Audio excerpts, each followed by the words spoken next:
Hello, everyone. I welcome you all to the second session of Accelerate the Accelerationist Reader seminar from our new book program. Uh, Tonight we have Diane Bauer as our guest who will discuss with us her work in relationship to both the volume but also the concept of acceleration, as well as Ross Wolf, who will be presenting on Marx, and the students of the class who are going to be either presenting or possibly or hopefully participating in the discussion with the rest of us. Hello, Diane. Also, a few little notes about the class. You know, last time I asked everyone to turn their microphones off because the purpose of that was to get everyone comfortable with the system, but we should really be able to kind of like comfortably. Don't wait for me to say turn your microphone on and join the conversation. You can do, for those of us who are in the room, you should be able to do it at your ease and feel comfortable to turn your video on and sort of like join the conversation or interrupt if you have to say something. And the kind of rule that we sort of like follow here is that if somebody says something, the person who's talking will stop and give the person to sort of like interject, because sometimes it's important to interject in the moment and say it. Otherwise, if you don't do it in the moment, then it's going to be too late. So yeah, so having said that, I would like to start by sort of like pointing to what are we here to do today. The sort of like work we're doing today has to do with the second part of the volume.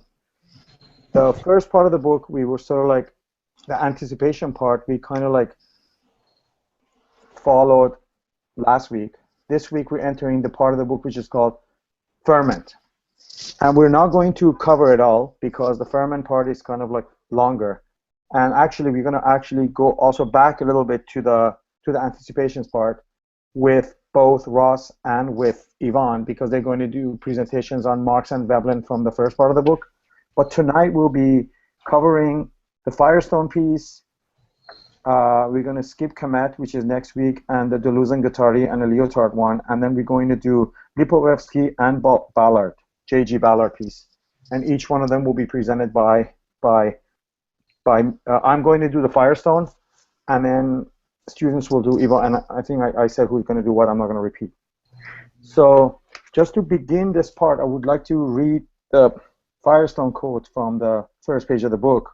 He says, "Just as the merging of the divided sexual, racial, and economic classes is a precondition for sexual, social, or economic revolution, respectively, so the merging of the aesthetic with the technological culture is a precondition of a cultural revolution." So it seems like this, after the anticipation in the second part of the book, we're getting close to what Robin and the other co-editor of the book, Armen, identify on the page 11 of the book. I'm just going to read directly from the book. "The second section belongs predominantly to a moment in modern French philosophy that sought to integrate a theoretical analysis of political economy with an understanding of the social construction of human desire. Galvanized by the still uncomprehended events of May 68 and driven to a wholesale rejection of the stagnant cataracts of orthodox party politics, these thinkers of the Marx-Freud synthesis suggest that the emancipation from capitalism be sought not through the dialectic, but by way of the polymorphous perversion set free by the capitalist machine itself." So this sort of like kind of encapsulate the theme of today's class and perhaps next Monday when Jason will take over and our guest will be Nick Cernicek. So to sort of like start, I would like to go back to Diane, and if you guys give me a second, I would like to read Diane Bauer's biography for you. Diane's an artist. And Diane happened to be collaborating with the publishers of the volume to create the 4 header sections in the book that are black and white. One of them is on top of my Facebook page, which basically sort of like bookmarks the 4 sections and uses the text from the 4 sections. So the first one, so if you pay attention, it says anticipation, and the second one, so on and so forth till the end. Right, Diane? You may want to like take your microphone on because we're going to be talking to each other. I think I'm on, yeah. Excellent. So here we go. That's Diane for you. I had your biography right in front of me, but for some reason, so I'm going to like read Diane's biography. Diane Bauer studied art and architecture at Cooper Union and Goldsmith College. Her work deploys a language of visual force across disciplines, including drawing, sculpture, painting, printmaking, installation, architecture, and video. Bauer's work has been exhibited in institutions, art galleries, and other non-traditional gathering places internationally since the early 1990s, notably at the ICA, Wilma Gold, the Showroom, the Drawing Room, all in London, as well as Deste Foundation and Banki Museum in Athens. And recently, she has taught at several institutions, including the Cooper Union and Cornell University, APP in New York, and Goldsmith College and the University of the Arts in London previous to that. So Diane, I would like to kind of pass on the mic to you a little bit to basically tell us a little bit about how did you become interested in acceleration? Because as you know, the manifesto is not that old. And how did you become familiar with the group of people who are around Urbanomic and around Nick and Alex? And how did you, first of all, meet them, and how did you also become interested in their work? Well, I've known Robin for a while, several years, I guess, at this point, sort of from London and from being in the UK. I was in London for 10 years and then Berlin for 4. So in a way, most of my professional life was on that side of the Atlantic, and I knew Robin from there. And I suppose in the last year had seen some of Nick's writing, Nick Cernicek's writing, and started to get really interested in that. I've known Ray Brazier's writing for a while, so there was a lot of people in the book that I was interested in. I heard that Armin and Robin were putting this volume together, so I just got in touch with Robin saying, you know, do you want pictures? Because that's, you know, I'm very much interested in this stuff, and I'd be really interested in making some contribution, you know, if you think it'd be suitable. So we sort of started working together to think about what would be suitable. And it gave me the 4 heading titles of the 4 sections, and the text that he had at that point, this was in the early spring, I guess. So he didn't have all the text yet, but he sent me what he had, and I, you know, had a read through a lot of it, and the images. We tried out a few things, or I tried out a few things, and we talked about them. That how do you make pictures of this stuff? Because you want to be careful that it doesn't end up looking like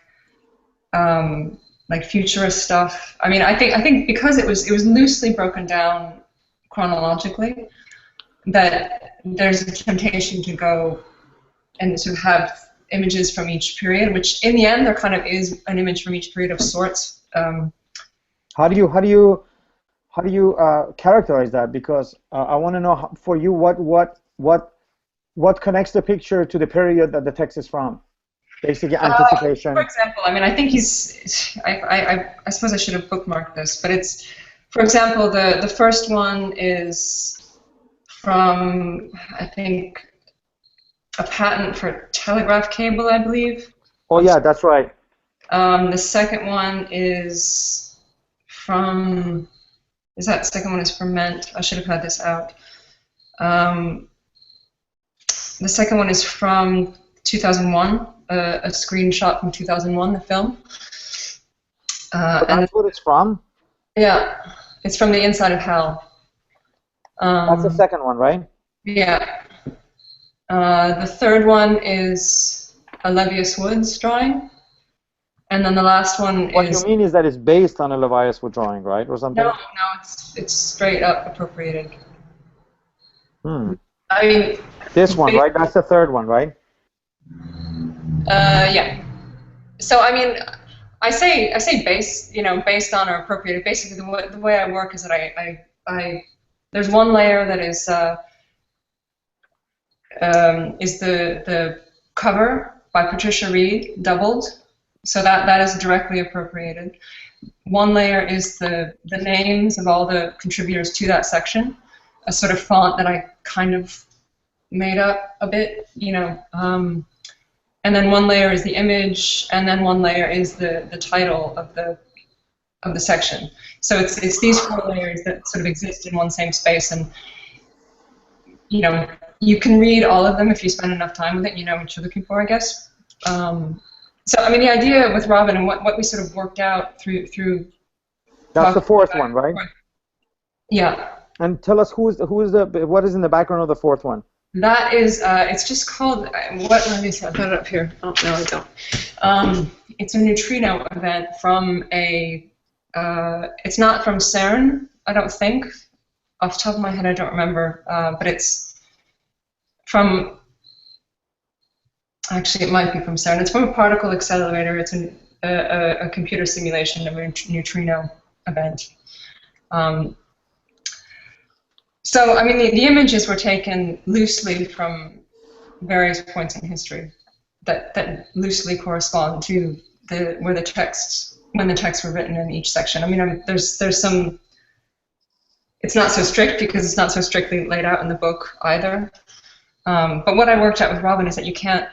I mean, I didn't want to have sort of something that looked very futurist because that has a whole other political connotations. When you see an image that sort of looks like a futurist image, I mean, that has associations that we, pointedly did not want to solidify, because I think it was a concern that people see something like accelerationism, and that's an association that might immediately come to mind, but it's a very different political project. So trying to work out what sort of image you can use was worked out for Robin. I have a difficult question. I'm going to leave it for my second question. But then the easiest question will be to talk about, beside personally knowing the crowd from the time you lived in London and Berlin. Mm. What drew you to the ideas of acceleration, and what made you think that this is sort of like somehow will work with your already existing practice that spans like at least 10 years prior to this, if not even longer?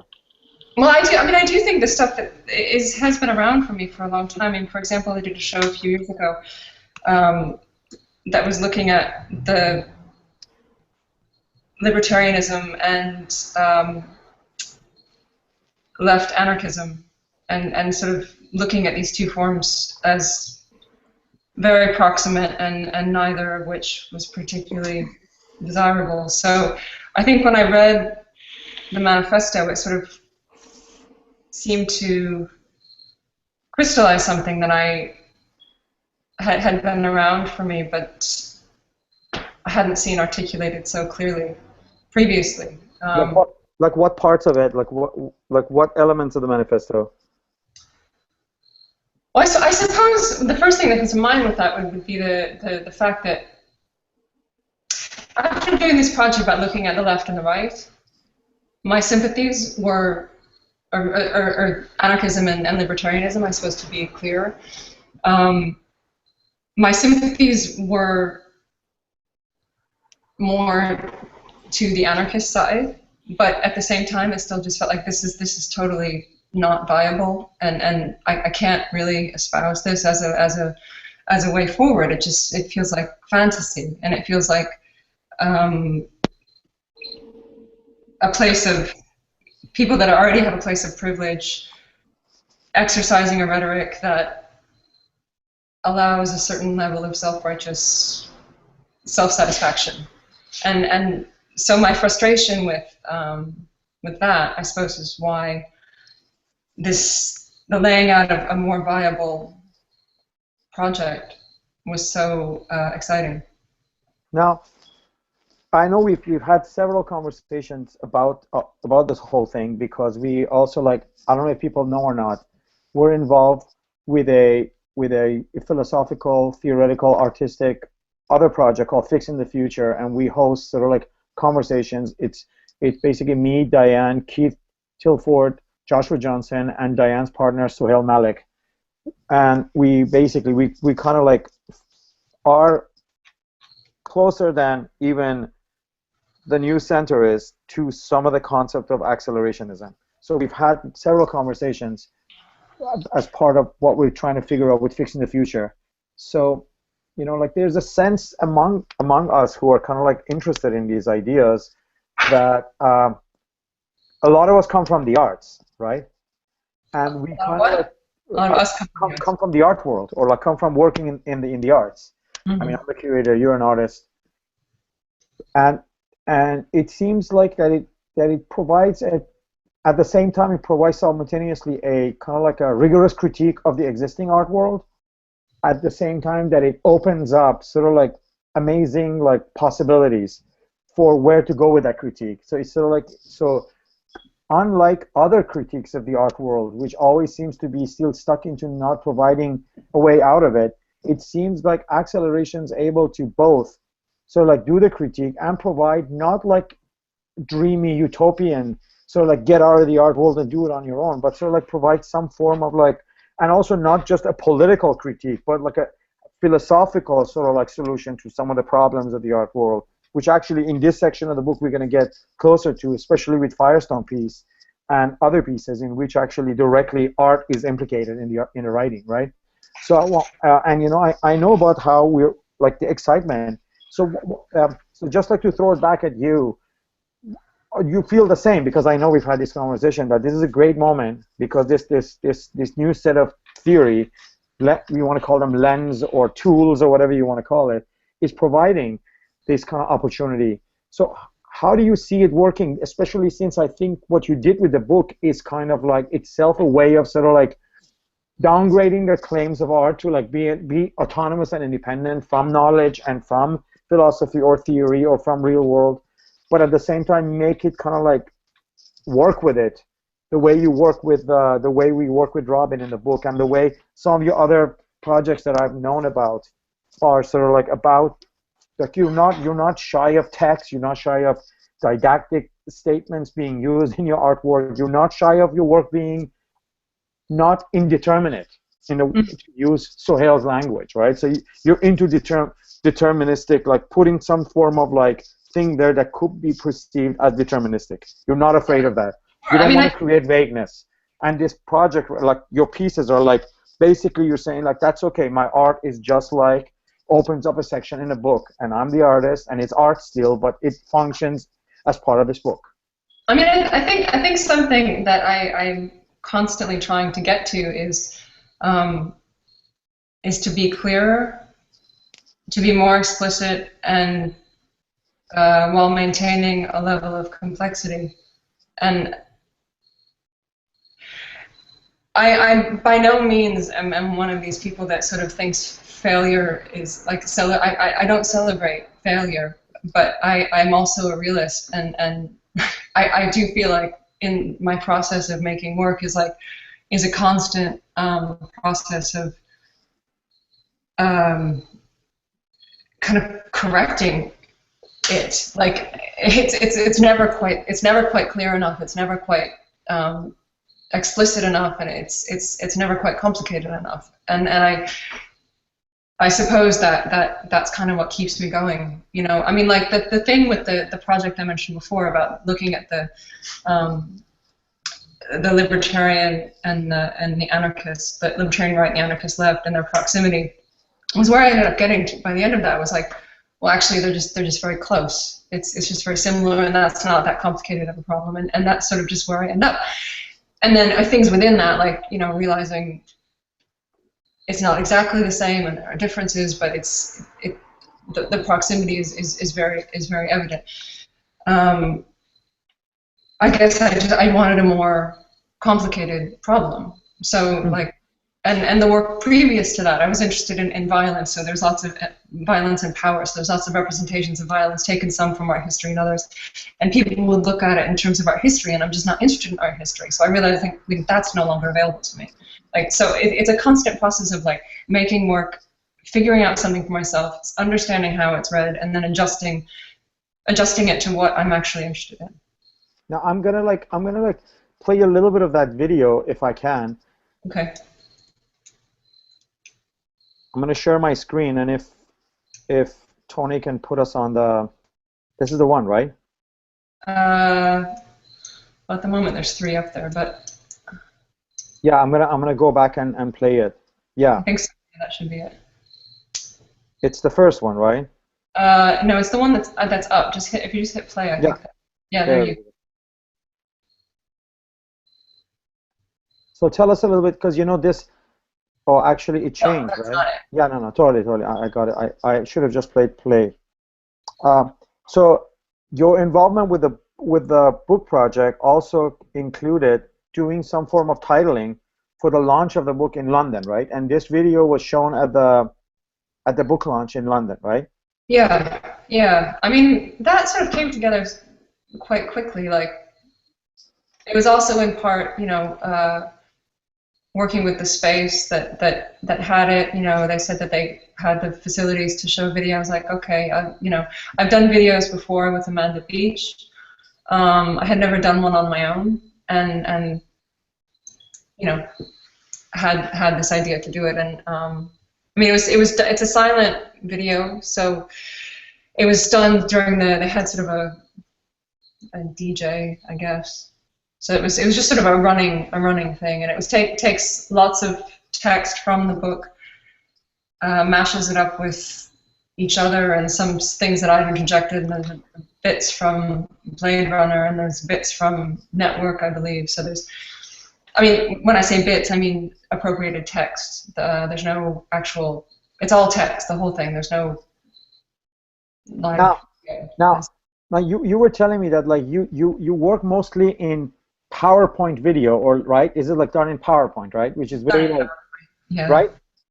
It's lovely to know that they're done with PowerPoint, but no, I mean, like one of the great ironies of finding myself really involved with this very techno-friendly crew is that I'm completely useless with tech, actually. so you know, it's like acceleration is not really about going fast. So like being interested politically in technology doesn't mean you know all the aspects of technology. But the difficult question I wanted to ask you. It's not playing as far as I can see. By the way. It's not playing. I can't see it anyways. I don't know. Because it's full screen, you can't full screen it. We can't see. Oh, I wish you told me, because I would have. Okay, there it is. Yeah, go. So, all right. So basically, what I was going to ask you is that, you know, we were discussing the Firestone piece, and sort of like, which I'm going to get a little bit more deeper into in my presentation, about the problematic of like the. Mo, can I just interrupt you for a second? Yes. This is. It's a bit funny showing it because it's actually much slower than in real life. Well, you know what we're going to do? We're going to like post a link on the page. Okay. And people can see it, but I just wanted to run in the background if you don't mind. Yeah. Okay. Fine. And maybe Tony can go between this and you when you're answering my question for the recording of the video. But my question has to do with so basically,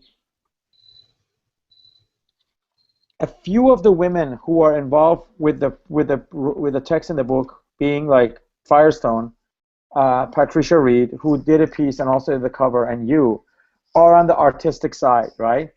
And then that kind of like is reflected also in Firestone text. It kind of like this. I know, it's such a drag. gendering of like women are on the art side and men are on the scientific side, right? So how did that feel? That like, even though I know that you have a little bit of a problem. How does it feel? It's ridiculous. No, but it ended up like the book ended up kind of like repeating that, or like a little bit at least, right? Well, I don't think Luciana's piece is like that, so it's not exclusive. Luciana's piece is like media theory, right? Straightforward media theory. Yeah, I mean, I don't know. I have nothing really to say to that. It's yeah, that does seem to be the case, and it's a bummer. It's really. I think it's. Um, I mean, I think as this as sort of, I don't know what to call it. I mean, like as more people become interested in this, there will be more women. I mean, I don't think it sort of gets shit for being very like male white thing. And I don't really know that that's the case. The fact that few of the women that are in the book are involved in art. I mean, I don't know. I don't feel like I can answer to that. I feel like you'd have to ask Robin and Armin. I mean, it is my field. I am female. I just I don't really have anything to say to that. Well, that's a typical sort of critique, isn't it? Any sort of critique nowadays, you can say, "Oh, you're just white males ranting away," but you wouldn't in any ways want to form an idea of someone's opinion just due to sort of the color of the skin or whatever identitarian background they have, wouldn't it? So if you would be saying, "Oh, look, we've got all these women in," it would be ridiculous. Just as, "Hey, look, we've got all these non-Westerners in," just tends to be like that. But you know. I mean, I'm not making the critique that it's a Yeah, no, male. I don't think you are. No, but I'm not making a critique, because my critique, probably if there's a critique, will be towards like the approach or the epistemology of Firestone herself. But her text is from 1970s, and she's somehow involved in like second wave feminism, and those critiques have already been made about second wave feminism, right? And then thankfully the text is not so much about feminism or about her idea of feminism, but like she just takes what she's done in terms of like applying a form of Marxian dialectics to gender, and then she kind of brings it and applies it to her ideas of scientific and aesthetic model, right? But so the critique is there, but I was just interested that like the book kind of like, you can say that like the book kind of like a little bit like repeated that. That's all. But I think it's irrelevant myself, because I think like you said, other people are involved in the project or in the movement or whatever that are not all men and are serious philosophers. You know, like the names that come to my mind are like. I think also there are women involved in stuff that would be very that whose work would sort of align with some of the things in this, you know, that aren't in this, that don't necessarily need to be in this, that wouldn't necessarily, that may or may not know anything about it, but Yeah, and then work is consistent with it, and it's just they're not in the book, but their project is aligned. I mean, you know, I've been researching, as you know, Mo Keller Easterling, who I mean, I think some of the stuff she's involved with, for example, would fit in. And I mean, I don't know if you'd stick architecture in the art or the science. That's maybe a longer debate too. But it's one of those melting spots of the two, right? But also, let's think of all the male artists that are sort of like, or males who are interested in art and are also interested in accelerationism, starting with like Sohail, you know, myself, Joshua, Keith, you know, there's a ton of them. So hell, I'm offended if you called him an artist, but I'm just going to say. No, but he's involved with he teaches curatorial courses, and he's somehow still involved with the question of contemporary art. So, and we're all interested. So it's not like the opposite of it is not true. But anyways, so you know, like if anybody has any question for Diane, maybe you guys want to like turn your microphones on. And I mean, Yvonne did a little bit of talking, but like if you guys want to talk to Diane, go ahead and ask her questions. I'll be here as well. So if you want to just start on the Firestone, I'm happy to. Yeah, we can go to Firestone too, but I thought before I start the Firestone, maybe people want to say something.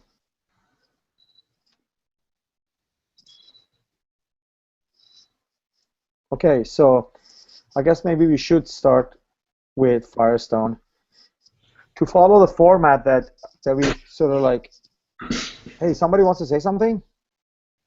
No. Okay. I just wanted to ask a quickie. Go ahead. just really curious why you don't care about art history. There's just other things that are much more interesting to me. I mean, I wouldn't disavow it as a field. It's just there's just other things that I find much more exciting, like science, actually.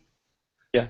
Like what? Sorry. Like science. I mean, not to put too much of a point on it right at this in the midst of this conversation. I mean, I don't know. It's just not.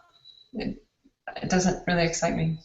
I mean, I don't object to it. It's just not really. I mean, sorry. Would you? I don't want to belabor this too much, but like, are you just not interested in art history as a field, or are you like literally are you not interested in art from the past? Good question. I would find it hard to. It's disingenuous to say I'm not interested in art because it is sort of what I base my life around, but I find other things much more exciting, generally speaking. Right. I don't look at that much art, and when I do, I usually get frustrated. Right. So I try not to, actually, more than try to, because it does my head in a lot. I mean, there's great stuff, don't get me wrong. Like, I've seen stuff that gets me excited and it reminds me, like, why I got into this in the first place. Yeah. You know, so not to say that, you know, I'm sure there's great stuff out there, but I feel like there's this whole list of stuff that you know, one can look into while being a human on the planet for this, like, short duration, and I don't know, art is not at the top of my list. I mean, it's, you know, there's some great stuff, I don't deny it, but there's other stuff that I find more exciting, I suppose. Well, I may be able to come to your rescue here. To me, and I'm not speaking for her. I'm not speaking for her. And I'm very much interested in art, and I'm very much interested in art history. But I think the problem is the dominant philosophy of history in art history, which is actually happened to be still, even after like all these years of Deleuze, especially post-cinema, because that's where he gets into this type of his history in his crystal image, but also recent stuff that I've been thinking independently, and also the sort of like the philosophy of history that's being put forth in the book. We talked about it a little bit earlier, but then Reza Negarestani is also kind of working on some form of like, has been part of his project to talk about what is history. And the problem that art history inherits from the discipline of history, the philosophical problem, is that history is sort of like, okay, we're no longer look at history like the early moderns did, in which history was sort of like a form of antique that's under the earth, and you bring this piece of antique out from the earth and you clean it up and you varnish it, and then you put it on a shelf and you go like, look, I give you the past, right? Okay, we're over that type of history, at least since the like late 19th century, early 20th century, and post 20th, not post 20th century, but like basically I'm talking about Heidegger and Benjamin. Their idea of history is much more like history is a study of the past for the present, right? You can see that in the figure of Angelus Novus and all that kind of like way of looking at history, which is sort of like the needs of the present will go to the past and pick up instances of the past and then bring it to the present and interpret them according to what's happening right now.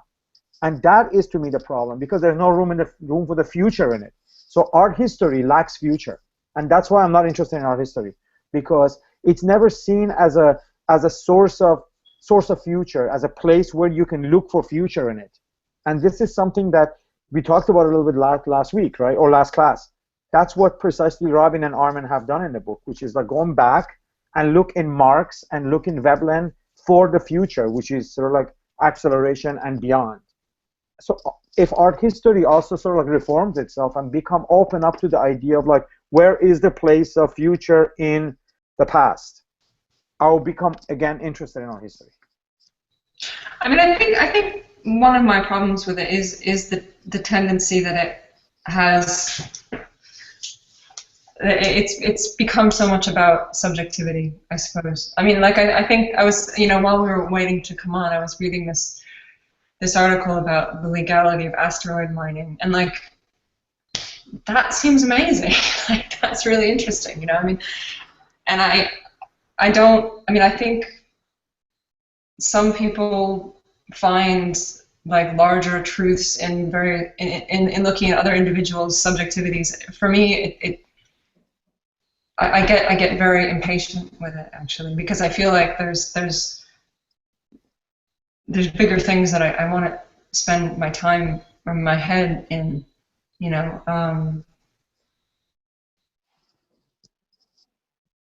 that helps. Cool. I liked both of those responses. Thank you.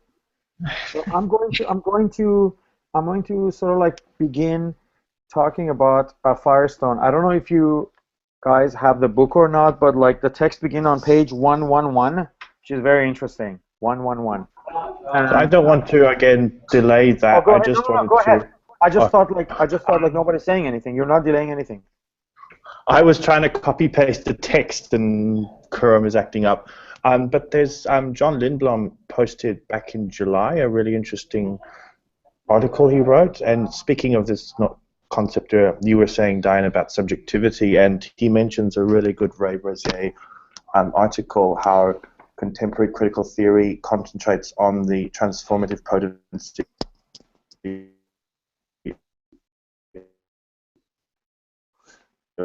So talking about the importance of cognitive science and the way we're actually able to now objectify humans scientifically. I thought that was pretty fascinating. So the subjectivity is nice. Can I make you go back, because it went all. Yeah, right when you were saying something important, it went out. Okay, I'll try and copy paste as well the little quote. It's a small one. What he's mentioning is this. I really wish I knew why Chrome is acting up with copy pasting, because it's been I know it's. And I thought it's a virus, but it's not a virus. Everybody has it, right? Yeah, everyone's having it. He's saying pretty much that sort of maybe, I guess he's harkening back to sort of Frankfurt School and stuff, and this importance on the notion of aesthetics and the subjective encounter with aesthetics, is it's sort of this magical thing that happens and transforms humans. And he says, actually, well, wait a minute, with our knowledge now of neuroscience, cognitive science, all of these things, we're able to more hack humanity. So what used to seem these sort of mystical notions of the human and the subject, its encounter with the subjective, now can actually be properly scientifically deconstructed. So he speaks of any sort of newer critical theory, and I'm guessing by extension art, has to sort of, rather than recoiling in horror at this objectification of human existence, it should be a reviewing of our commitments, which will only be achieved through a reconsideration of the intricate relationship between the social, the cultural, the personal, and the neurobiological. So I thought that was pretty. So I quite like. That's why your interest is in science, because that's where a lot of real novelty is coming from, as opposed to more sort of quaint, almost. Here we go. But he's going to come back. Almost vitalist. Oh, is it blocking again? There's a problem with your internet. I think your speed varies, and then at some point you kind of like go into like a little bit of like a pause. But yeah, no. So wait, where was that? Where did you? If only copy and paste was working, the only way to get copy and paste to work is by closing and reopening my browser. But I will. No, maybe later on post it to post it with Safari or something. Post it to the classroom somewhere on top of the announcements or something. But or on the Facebook chat, perhaps. Yes. Yeah. I'll absolutely. Ivan is Igor something on Facebook. Yeah. Right. Okay. So can we start? We're actually totally on time the way I've scheduled today, so everything's going to be all right. So yeah, so I'm going to start my presentation on Shulamith Firestone, the two modes of cultural history. And to begin with, I would like to do just a brief biography. She was born in 1945 and passed away 2012, only 2 years ago, August 28th. She was a Canadian-born feminist. She was a figure for radical feminism, a well-known figure of second-wave feminism, and the book from which the text is drawn is called The Dialectic of Sex, which was published in 1970. The book has been called like a very important book for breaking so many grounds, and most of the book has to do with her feminist theory, but this section of the book, she tries to extract and apply some of her theorization to the question of aesthetic and technology or science. Now, if we remember from last week, Marx contended that, I'm quoting directly, free time, which is both idle time and time for higher activity, has naturally transformed its possessors into a different subject. And then Marx goes on to say, and that this process is then both discipline as regards the human being in the process of becoming, and at the same time practice, experimental science, materially creative and objectifying science as regards the human being who has become, in whose head exists the accumulated knowledge of society. So Firestone also refocuses the lens of Marxian dialectics, already used by her as a second-wave feminist, over the issue of sexes, on the contradictions between aesthetics and technology, or the old Greek categories of poiesis and techne. To quote Robin McKay from the page 18 of the book, so I'm now going to the page 18,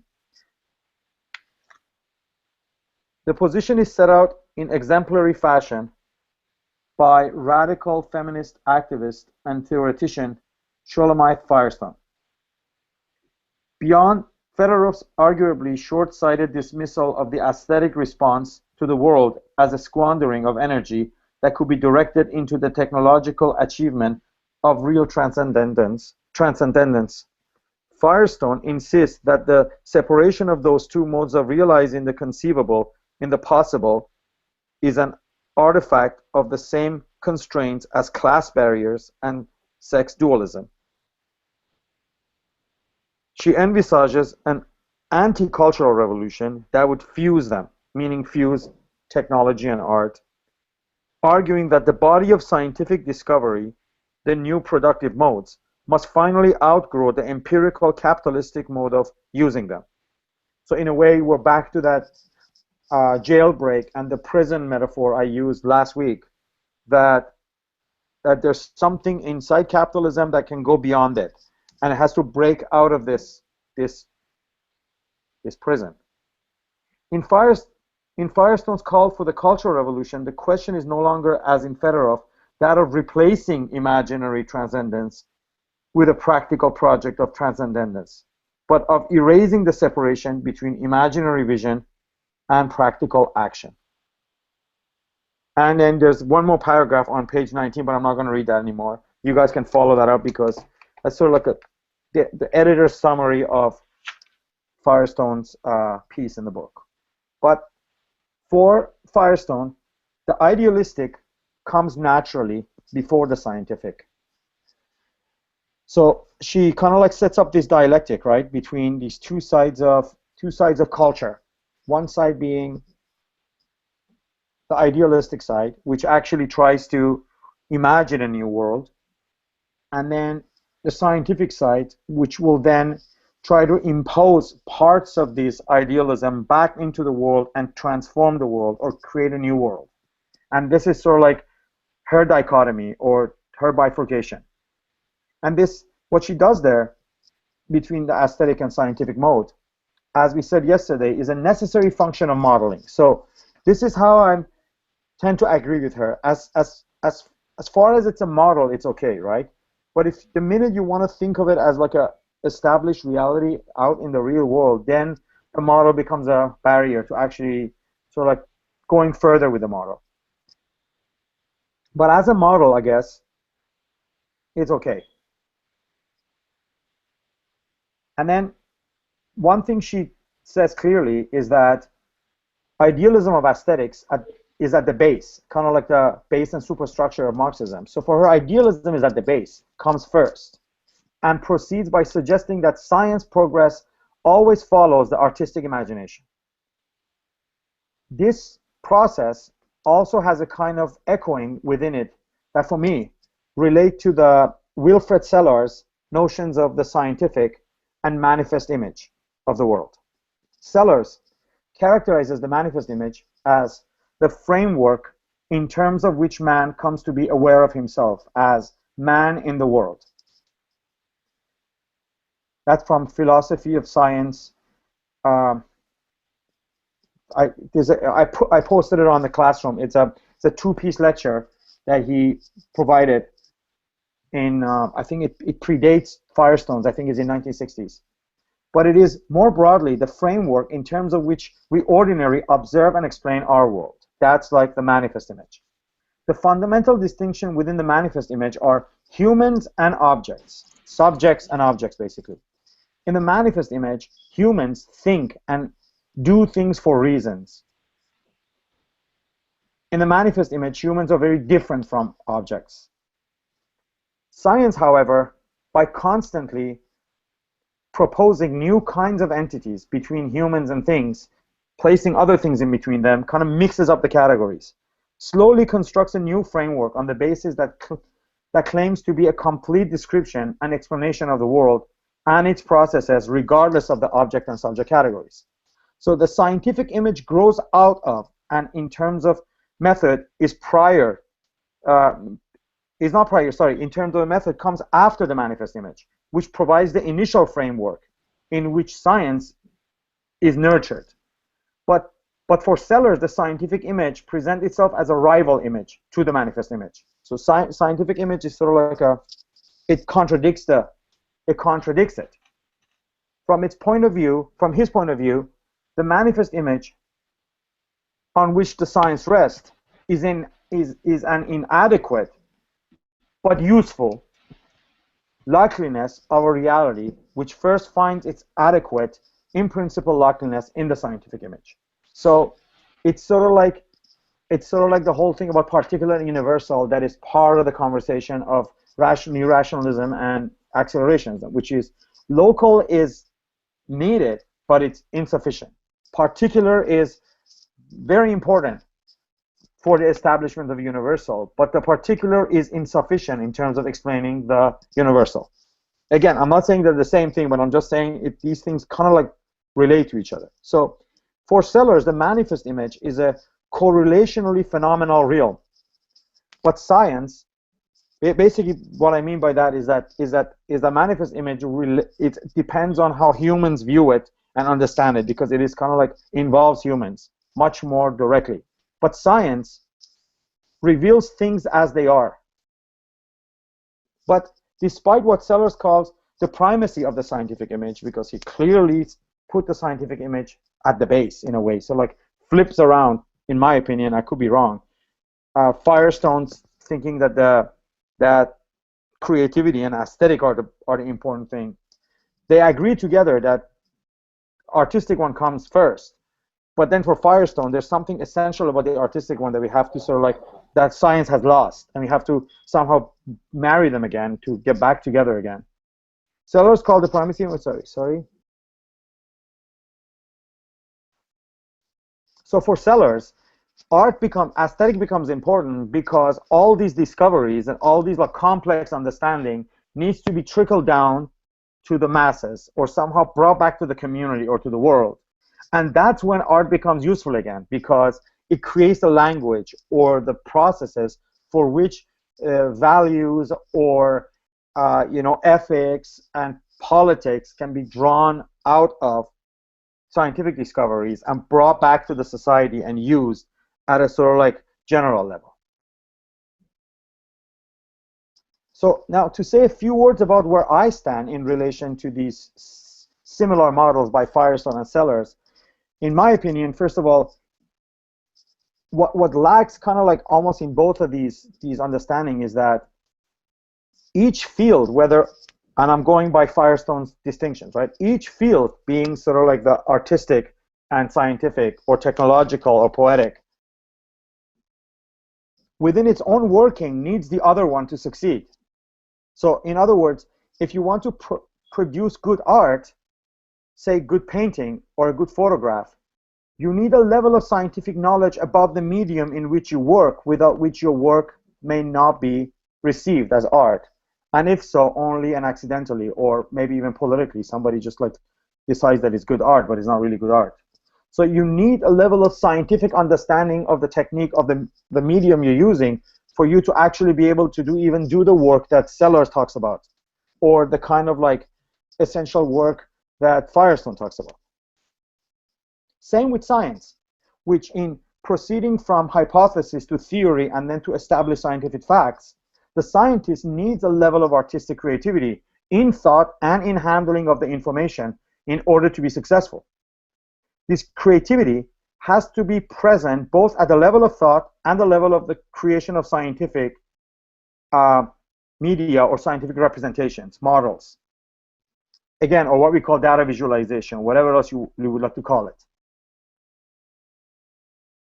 So what I'm trying to say is that at the level of presentation, even to your peers as scientists, you're back to needing artistic mastery, because you need to be able to present these, whether it's in performative mastery, where you're presenting the scientific information in a talk, in a conference, or is it in writing, or in persuasion through images, or like basically putting together large complex data sets and presenting it. You're back to the question of the artistic and aesthetic. So this is why they're kind of like each one of these two, even within its own realm, depends on the other one, and these has to be accounted for.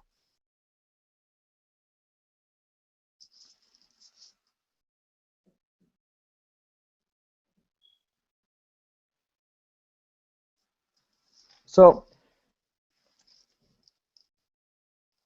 there's also like a few things that like I like to point out that I want to like talk about in terms of my disagreements with the text, but also like a few historical stuff. But before we get to that, I would like to talk about an art historian from late 19th century, Alois Riegel. And I put a document by Riegel on the student page.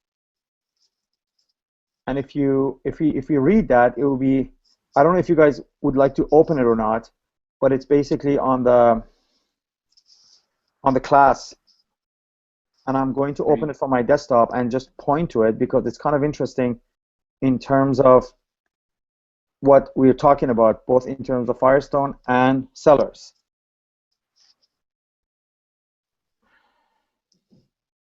The first page of it, he says, this is from the book called The Historical Grammar of Visual Arts. He says, the human hand's fashion works from lifeless matter according to the same formal principles as nature does. All human art production is therefore at heart nothing other than a contest with nature. The sense of delight with which work of art fills us is commensurate with its human maker's capacity to bring a clear and convincing expression the respective formal laws of nature, natural creation. In other words, it is the recognition of the work of art correspondent to the work of nature to which it refers that the source of all purely aesthetic pleasure lies. The history of art is the history of the creative human being's victories as he competes with nature.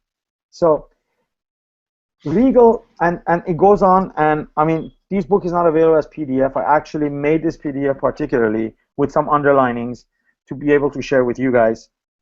And it's sort of like, to me, Riegel writing in 19th century is a little bit more nuanced in a way he understands the relationship between nature as it is and then humans' desire to replicate it or compete with it and show that it understands it through the whether work of art or its work of technology. Because for me, as someone who's been involved in art, I don't really think you can make ontological distinction between technology and art.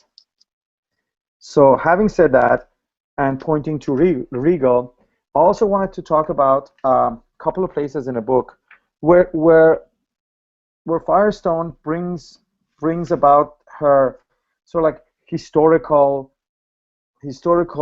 narrative about Renaissance and all that.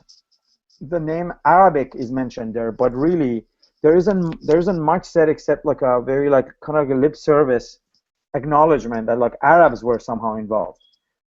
And the reason the Arab in the whole picture, for me, her bringing of the Arabs in the picture is a little bit skewed. And the reason I'm saying it is not because of my own cultural specificity or my identity, but because I think the relationship between both art and science, as well as culture and power, in the height of what we understand sort of in the Muslim world as Baghdad Renaissance, which actually happened prior to European Renaissance, gives us a clue as to what might be going on in our time. So if I want to like open up a little bit this like role of Arab scientists in sort of like passing on this knowledge to Europeans, which actually kind of get not mentioned in Firestone's piece, is because drawing from the history of the Arab world from that time, the ruling powers had much more liberal understanding of how things work. So the Khalifacy in Baghdad would sponsor, would fund artistic projects and scientific projects, and people would work together, and they wouldn't be persecuted for their beliefs and for sort of like translating Greek work into Arabic or writing commentaries about it, even though it sort of like changed the nature of philosophy of Islam or heavily influenced it. All of this was seen as a form of like not state knowledge needed for running a large empire. And when this knowledge was like brought into Europe as we know it, it was brought into Europe illegally because Christianity would not tolerate it. So people secretly brought these texts, the Greek texts, and translated them to European languages, but also the commentaries that came with it, which helped establish or reopen the idea of the glory of the European glory prior to Christianity. And the reason I said this relates to today is because the kind of proximity that knowledge and art kept with power for a long while, it kind of corrupted it. And so like the decline of science and art in the Arab world had a lot to do with like the corruption of scientists and artists who became so close to the political power that they forgot their compass, their ethical compass of where this project was heading. And I think to me that it's very important to talk about the support of art and science that we receive in the Western world and its consequences, its political consequences.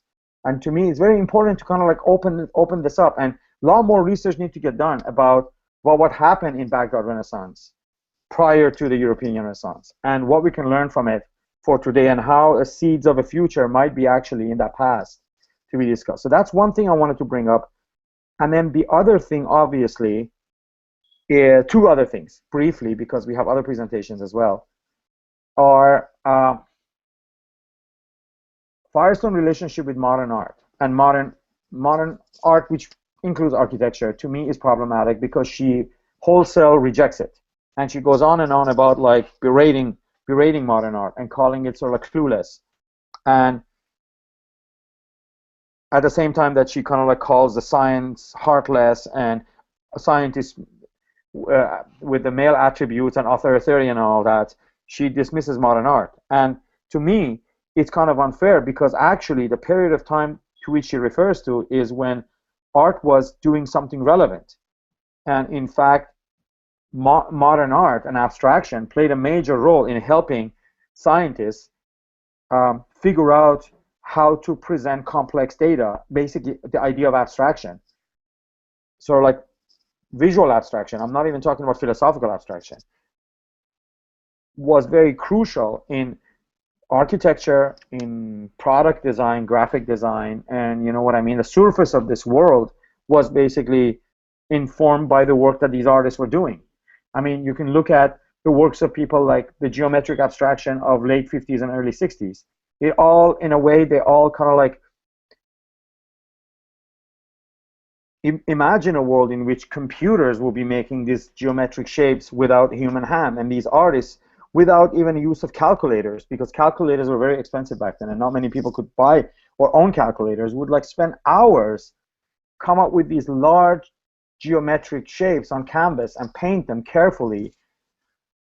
And to me, these paintings all have the seeds of a future to come, which is sort of like computer graphics, and very, very same type of relationship between aesthetics and technology that Firestone sort of like talks about. It's already there for us to see, and there's a lot more, and we probably can't get into it because other people want to do presentations. But I think she's being a little bit unfair to modern art and also to modern architecture, because she particularly has an attack on Bauhaus. And I think Ross said something interesting before we started live broadcast about like the overall sort of like hate for the Bauhaus architecture that was going on in the late 60s, early 70s. And I tried to relate that to sort of like maybe Jane Jacobs' like criticism of modern architecture and how modern architecture was sort of like bought by corporate interest. Ross, are you there? You want to say something? Sure. Yeah, I mean, a lot of the antipathy towards... Can you hear me, first of all? Yes, perfect. Okay. A lot of the antipathy towards modern architecture and modern art in the 60s and 70s stemmed from a kind of disillusionment with the abandoned radical project that it had emerged from. It had by then almost established itself as a new orthodoxy and been bought into almost the kind of enlightened capitalism of, you know, high corporate modernism. The Seagram's building in New York is exemplary of this. So, you know, you get somebody like Ludwig Mies van der Rohe, who was the third rector of Bauhaus in Germany, who designed the monument for Rosa Luxemburg and Karl Liebknecht, 30 years later designing the swankiest monument to high corporate capitalism in the Seagram's building. So there was a sense of inversion and an idea that this kind of abstraction was unable to grasp the kind of uneven, rough particularities, the gradients of life, and it had all of these connotations of like alienation and, you know, disruption of sort of organically existing urban life. So, I mean, Firestone's polemic against modern art and architecture was not too unusual for the time. And really, I mean, yeah, Jane Jacobs is one. Tom Wolfe wrote From Bauhaus to Our House, which is a polemic against modern architecture in '73. So, I mean, these all were converging around the same time. Yeah, but you know, but I completely agree with what you present here. But like, she's doing a sort of like analysis, which is more has to do with epistemology than the politics, the actual politics of it, right? And therefore, she and also calling Bauhaus's experiment like a bunch of easel like failed experiments. It's historically not true, because even if you go by what you said,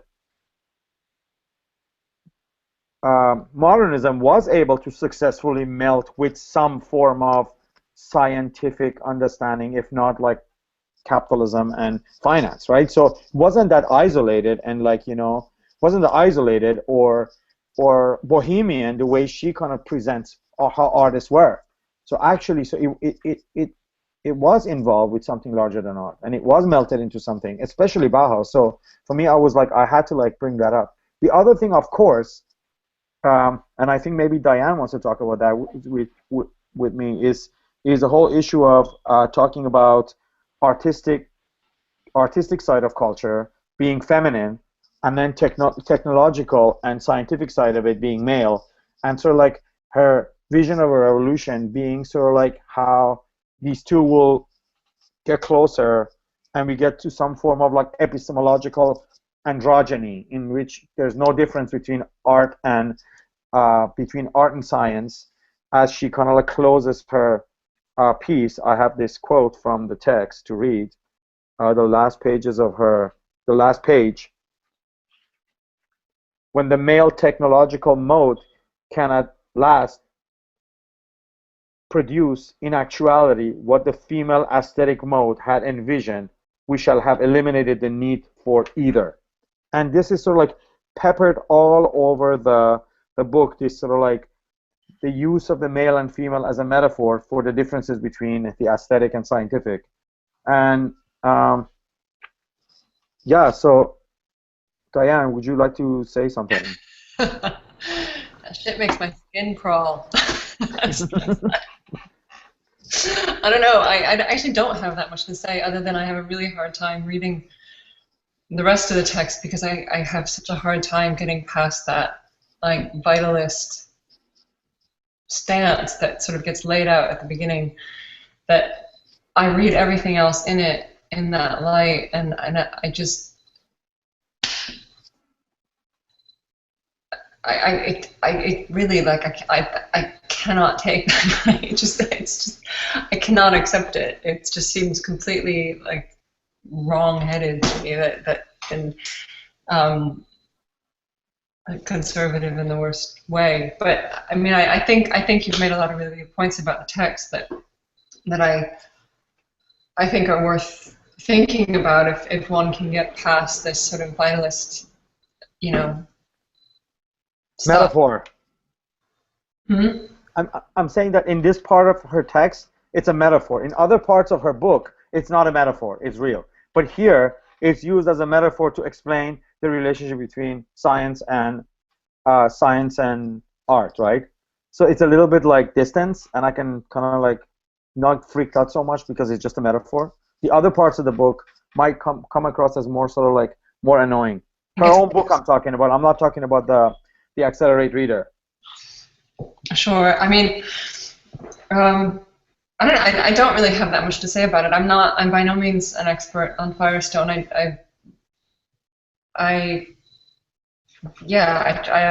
have that much to say about her writing. I mean, I think the Sellers thing is interesting around it. I don't think she was aware of Sellers. The Sellers thing, like, it actually made it even more objectionable. Like, it made it even worse. You know, because it's like then that sort of makes like the male like unknowable, and like the truth, like the real truth, and like the female just like this paltry human sort of will understand as much as we can within like the limits of our biology. And I mean it just makes it sort of makes the whole thing even harder to stomach.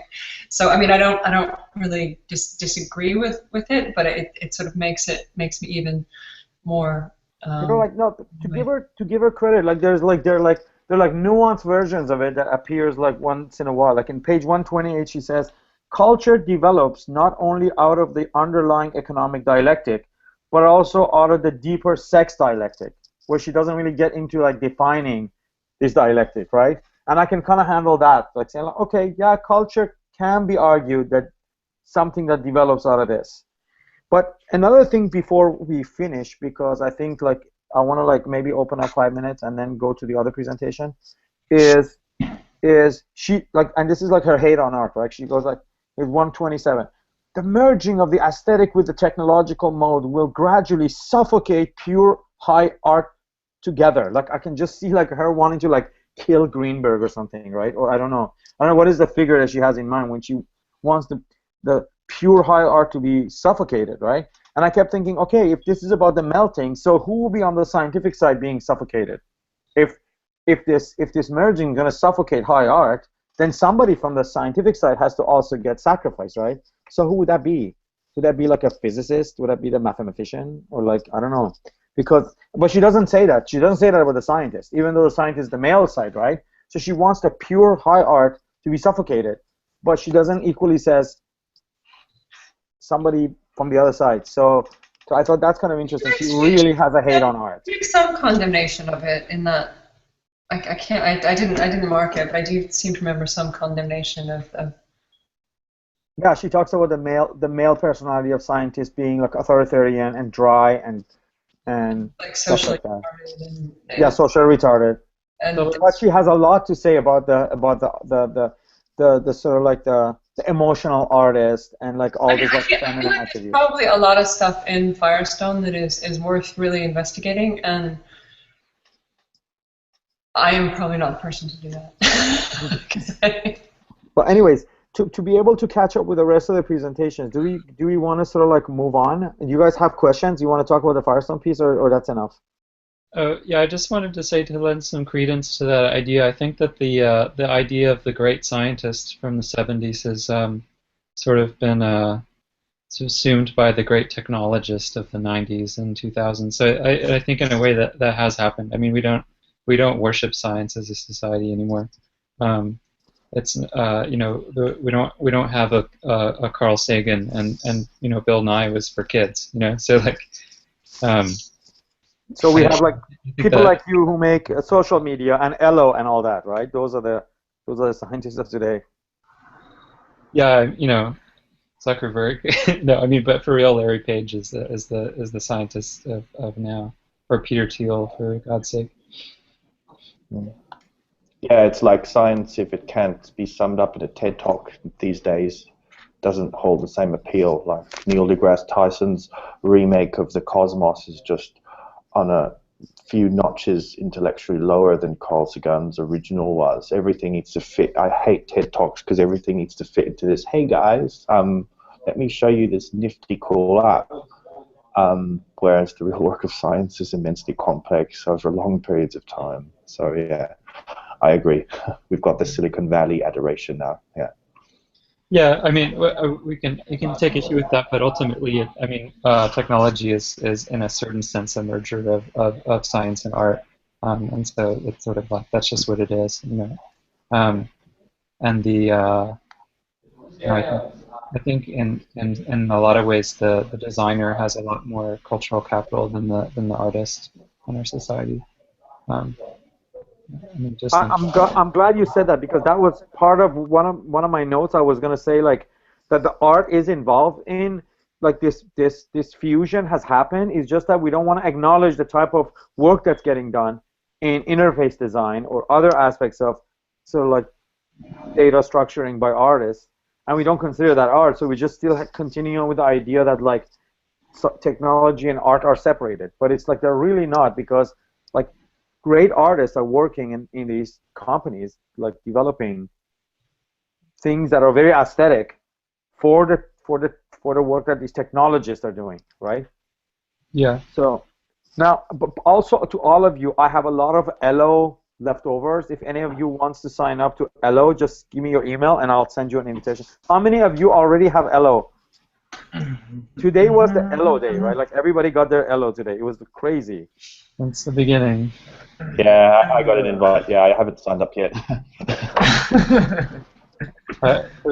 For what it's worth, I think it's completely uninteresting.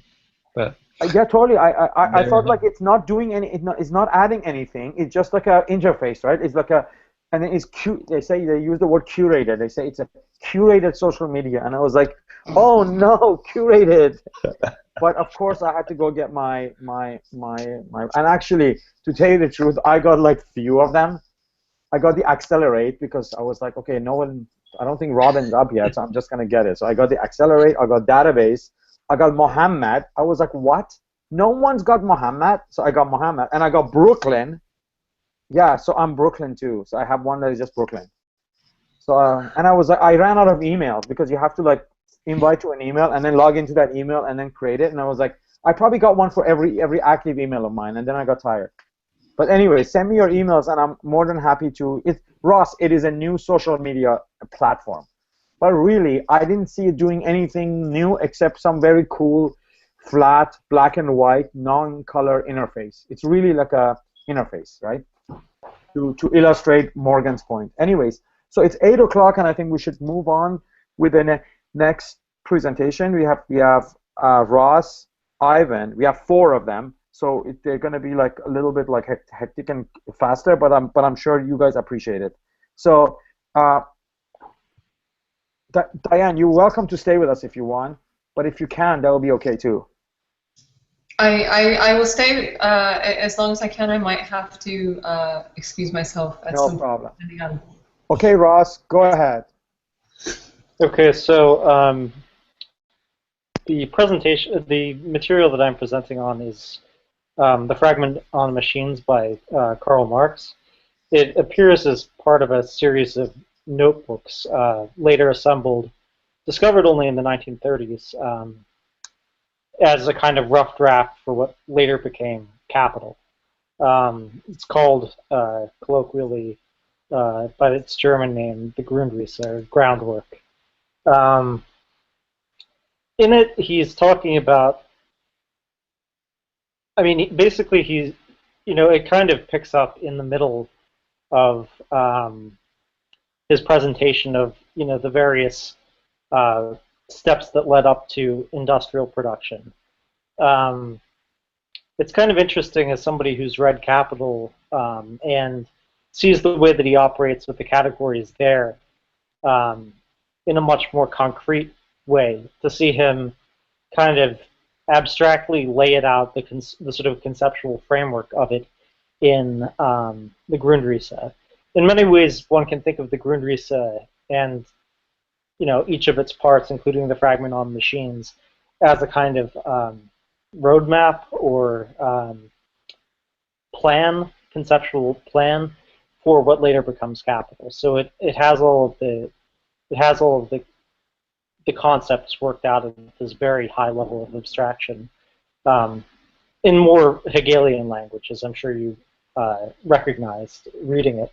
So what he's talking about for the most part is this category of fixed capital, which is what an economist named David Ricardo, classical bourgeois economist in the early 19th century, had really first theorized as the sort of the quintessential part of this new industrial phase of capitalism. This was distinct from what was analyzed in the 17th century as cooperation and competition between different workers working in the same workshop, and then the kind of detailed division of labor, the Adam Smith pin factory of the 18th century, where the labor process was subdivided into these very, very small, simple tasks, and then made more efficient by this means of extreme skill in this one very narrow activity. What machinery does, and one of the things that he does to distinguish it from what he refers to as a means of labor, he talks about it as a means of production. So the means of labor, what is it? He's trying to trace out what is it that separates a machine in this modern sense, a large-scale machine, from a simple tool in the sort of pre-modern, pre-capitalist sense.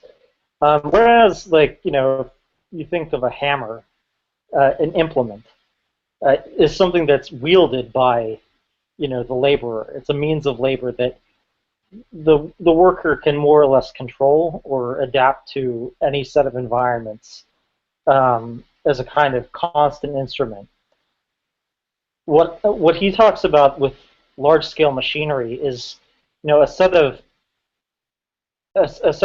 automation, whereby a sort of mechanism moves in a sort of fixed state, adapts the worker to it rather than the worker using the tool, as his, according to his whim. So there's a kind of reversal, and this is like part of the Hegelian framework that much of the Grundrisse works in. Whereas with the pre-modern tool, living labor wielded, Yeah, Veblen must have been reading Marx, certainly. So I think yeah, that was a joke. whereas huh? Can you guys hear me okay? Or Yeah. Yes. okay, cool. So, what he's trying to talk about, and he quotes this guy, Ur. I mean, I don't have the Accelerate reader, so I'm going from the Grundrisse text. I'm assuming it's the same translation by Martin Nicolaus, but he quotes this guy, Ur, who, kind of really, at the same kind of conceptual level of abstraction, traces out what separates this from Adam Smith's Pin Factory, where the decisive element is workers working under one roof, but divided between many different tasks. What Orr, says is that, it's no longer that the workers are working, just under the same roof, but are all part of one sort of integral mechanism, where everything. It says factory. This is right above where this section begins. Factory signifies the cooperation of several classes of workers, adults and non-adults, watching attentively and assiduously over a system of productive mechanisms, continually kept in action by a central force. It excludes any workshop whose mechanism does not form a continuous system, or which does not depend on a single source of power. So, now, I just want to interject, if you don't mind. Mm-hmm. To me, the freshness of the text, I mean, the freshness of the text is not because of what it actually describes, because we already know about factory and we already know about that, but how this is sort of like, almost like I hate to use the word, and I'm not going to use it.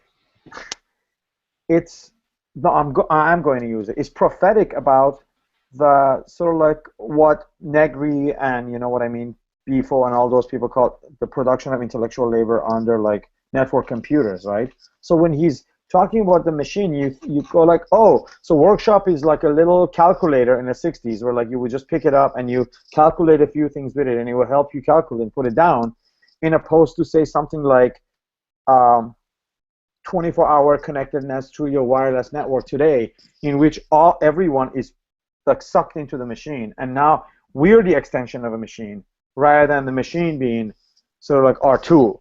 And this is totally also go back to like what Stiegler discusses in Technique and Time as sort of like the sort of like the technological condition. And to me, that is the freshness. The freshness of it has a lot to do with that, that this text can be easily read as a sort of like a premonition about today. Yeah, I mean, what I would say is, there are several categories and distinctions that he's working with. The sort of foundational one for capital and for the Grundrisse, even though in this section it seems to be more focused on fixed versus circulating capital, the foundational one is constant versus variable capital. Constant capital is basically just the sum of non-human inputs to labor. So it's the accumulated dead labor of the past, labor that has already been spent in past production processes, to which then more labor is added by the living workforce. Within that sort of constant capital, there's a further subdivision of what Ricardo described as fixed labor, or fixed capital, the machinery, the large-scale machinery, and then circulating capital. So he talks about the raw material as what goes in and is expended in the production process. It's consumed immediately in being transformed into whatever commodity it is that's being produced. What fixed capital is what's not completely consumed. Obviously, machines break down, and the way that machines add value to commodities is by the sum total of labor invested in the production of that machine then being gradually shed through each successive process. I'm still going with my metaphor as you explain this, right? I'm still going with how can we use this for today's production of today's immaterial production, and I keep thinking of raw material being sort of like possibly being the data, and then the fixed capital being say the algorithmic and hardware sort of like infrastructure of larger companies. Like I can't run those algorithms. I don't own them. Those types of data processes are not available to me as a consumer. I can't even search all my comments on Facebook, right? But those are fixed properties of Facebook that they've invested in, and they break down too once in a while. But then they're there to work, and then us kind of like putting in the raw data material into it. And you know, I'm using this because basically I'm on the accelerationist track of trying to sort of like say that yes, if telecomputation is a jail or the prison, but the possibility of breaking out of it, just like how Marx talks about the factory, exists in it. And of course, again, there's also the parallel here between the Deleuze's postscriptum control society, right? The movement from the factory to the internet, which is like accounted for in Deleuze's text. But go ahead. I just wanted to like because I wanted to like just bring it to today. I want to interrupt. Sorry. Yeah, I mean, just to briefly deal with this. I mean, I personally view the distinction between material and immaterial labor as spurious. And incidentally, you know, the guy who coined the term immaterial labor, Maurizio Lazzarato, I believe, repudiated his own initial hypothesis about immaterial labor. So, I mean, the guy who coined, you know, the concept himself no longer believes that, you know. Yes, I completely agree with you. Correct That's why I'm bringing it up. Yeah, I agree with you. I mean, the other thing is that, I mean, obviously today we have a, you know, when we think about Marxism and about the industrial proletariat, we have this vision of a kind of, you know, a factory worker working at like a steel mill or, you know, one of these very old school 19th century heavy industry jobs.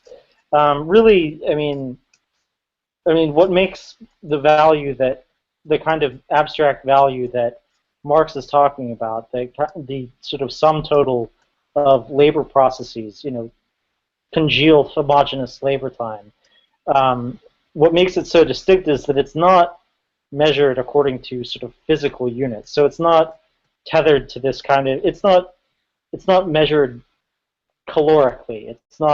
It's not measured in terms of the calories expended in, it's not physical in that sense. So I mean, in a way, the immaterial labor concept is superfluous because, I mean, the concept of value, the value that's being generated already in Marx is, you know, it manifests through material processes, but it's you know, it really is not tethered, you know, to the physical exertion of the workers. In any case, the kind of interesting things that are going on here, so, you know, there's the fixed labor of, you know, accumulated dead labor of the past, which then acts as a kind of prison for living labor. It sort of, you know, makes it transforms the workers into mere appendages of the machine rather than the tool, you know, the pre-machine tool as a sort of extension or appendage of the worker. What he talks about is the sort of, I mean, this is what gets kind of interesting in terms of like a sort of futuristic application of the ideas that Marx is talking about. He talks about the knowledge, the sort of general intellect or knowledge that goes into the manufacture of these machines, the production of them, as being alienated from the workers. So, you know, whereas, you know, skilled laborers in pre-capitalist times knew their tools very intimately, usually, the complexity of the machines grows to such an extent that the ordinary workers in the factory, they sort of push a mechanism, and they have a knowledge of how to operate it at an immediate level, but if the machine breaks down, they don't necessarily know how to fix it. So I mean, there's this so this general knowledge gets alienated from labor and into part of capital. It becomes it's potentially a kind of birthright of humanity insofar as capital is the product of accumulated labor, but it's alienated from that. So I mean, it's this sort of reservoir of potential use. Should machines ever be emancipated from their utility towards valorizing pre-existing value, such that it could potentially be used to produce for the needs of society. I mean, this is what I would say is like the kind of broader dialectic at work. That which potentially emancipates us, liberates us, presently enslaves us. So, the very tools, the very mechanisms that, could potentially tomorrow, form the foundation or the material framework for, a socialized society, a kind of post-capitalist society in which commodity production no longer dominates all of human activities.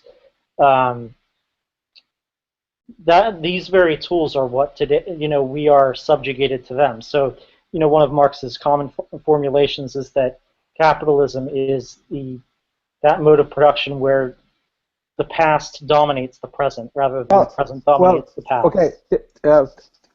The reason I'm interjecting is because we want to probably Diane says that he's very sorry and he's going to go, but there's some notes on the side, and then it just jumped up, and then I started reading Morgan, and I thought, why Diane is changing subject so fast? But I guess this is Morgan now. But what I was gonna ask you, but let's leave that for the discussion at the end, because we have to go through some of the presentations. Yvonne, are you ready to go? Yes, I'm ready. Okay, yes. Go ahead. Thank you, I'm Ross. going to turn my video on. Oh, thanks, Ross. Yeah, that was really cool. Yeah, and Veblen says a lot of the same stuff as well. If my video, I'm going to turn my video on. If it's skipping, let me know. I'll switch it off. Yes. So at least you can hear the audio. So yeah, Veblen says a lot of. There we go. Similar thing to. You may want to turn it off because you turn your video off is better. In. Okay, can you hear me better now? Yes, better now. Yes. Yes. Okay, excellent. Just a really brief. Veblen is considered the father of a sort of a form of heterodox economics, which is very used.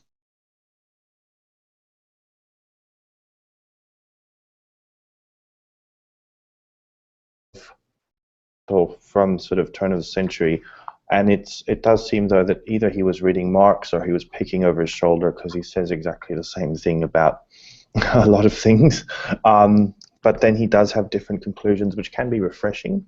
So it's a new critique, a new take on this critique of capital, and what he says again is, I won't go over this too much because Marx is the same in Grundrisse. He essentially says there is a tipping point when the worker, we go from these simple tools to very complex, interconnected processes which demand a great deal of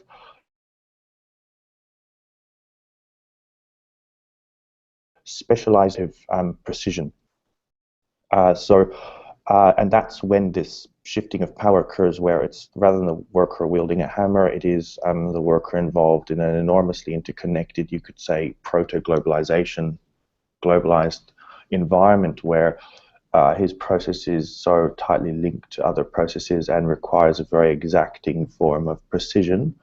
that's when that shift changes, and it's actually the machines that begin to dominate. And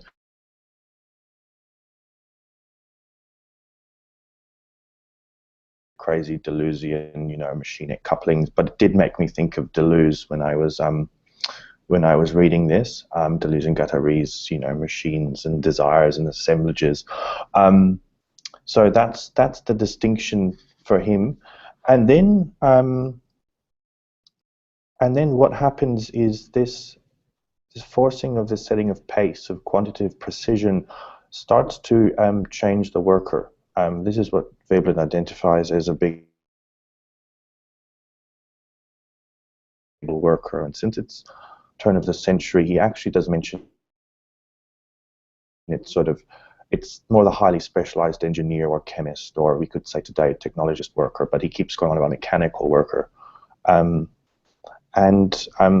He's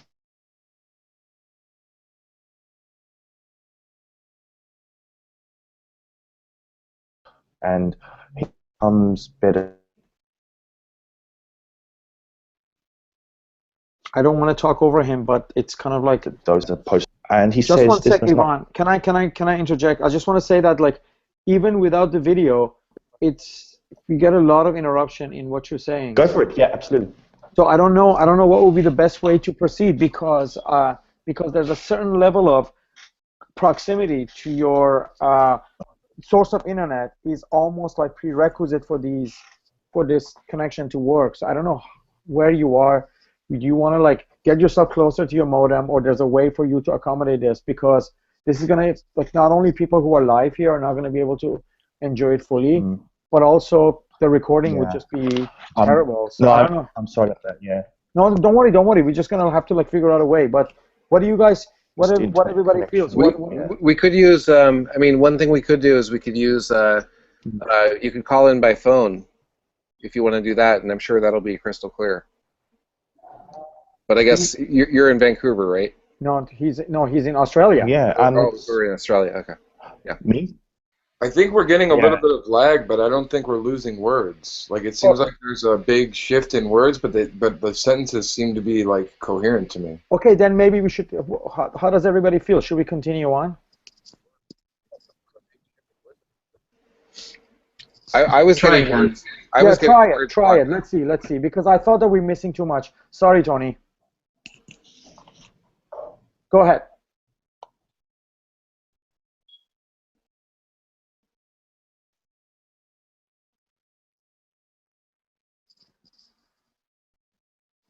When worked with.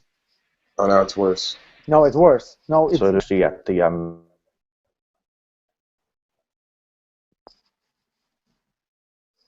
Well, it's jitter. It's a. We just have to somehow think of something for the next 2 classes with you, and I'm gonna, like, be in touch with you. Where I'm sitting now. I'm gonna be in touch with you with Tony to try to figure out a way to make this work. But why don't we go to the next presentation for now and see? Hopefully, maybe you can type us and tell us how is it going in terms of, like, reception. So maybe we can come back to you. Sean, do you want to take over? I can try to. I don't know. I guess I'll just start. It's the Lipovetsky piece. Yes. So I can try and go to that reading on my screen if people can see that. I haven't used the screen function before. So do you see? No. Do I do entire screen? Do you see this here? No, the window you chose. Yeah, now we see that window. Okay, so the piece is called Decline of. No, sorry, that's not it. It's the one on repetition here. So does everybody have this? Yes, we all have it. I think we have it. Yeah. Okay, yeah, the power of repetition. So I guess a little bit of background on the author. I'm a little unprepared here, but he is a French intellectual who apparently is no longer a Marxist, technically speaking. Most of his books are written in French. He is a person who believes that individualism is both a really toxic aspect of contemporary society, but also one of the only liberating possibilities for it. But this piece is definitely one about the liberation of time outside of the wage relation, or at least I certainly read it that way. And sorry, is someone interjecting? Go ahead. Hey, Sean, can you make the text bigger? I'll try here.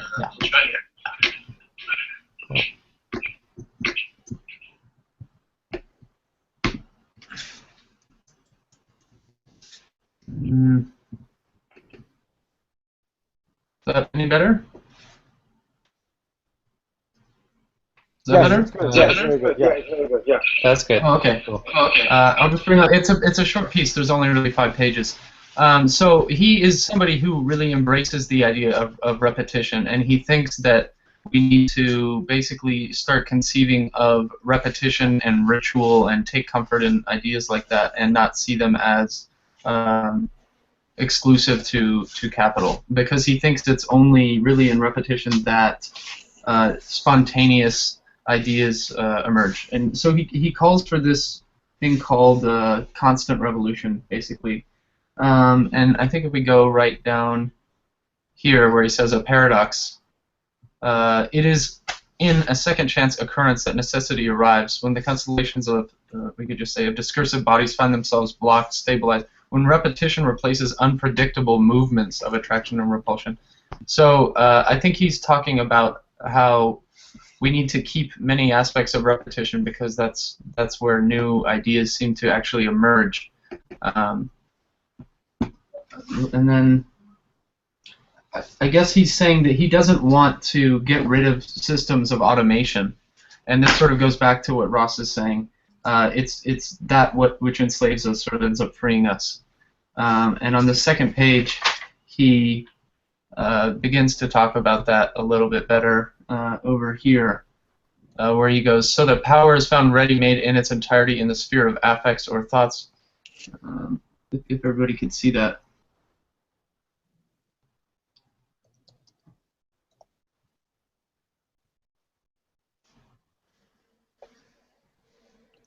Yeah, okay, so it is with repetition, it is already the subject that is heralded.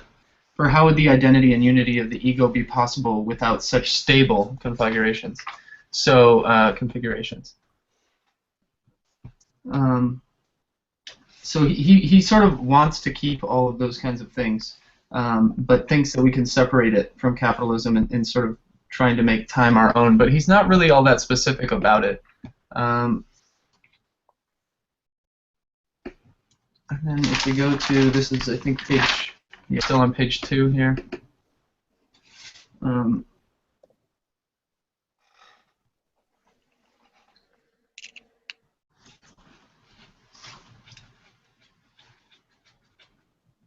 So yeah, this is what he basically sees as the problem of current forms of repetition. Like I guess if you've seen Koyaanisqatsi, the kind of like system of highways and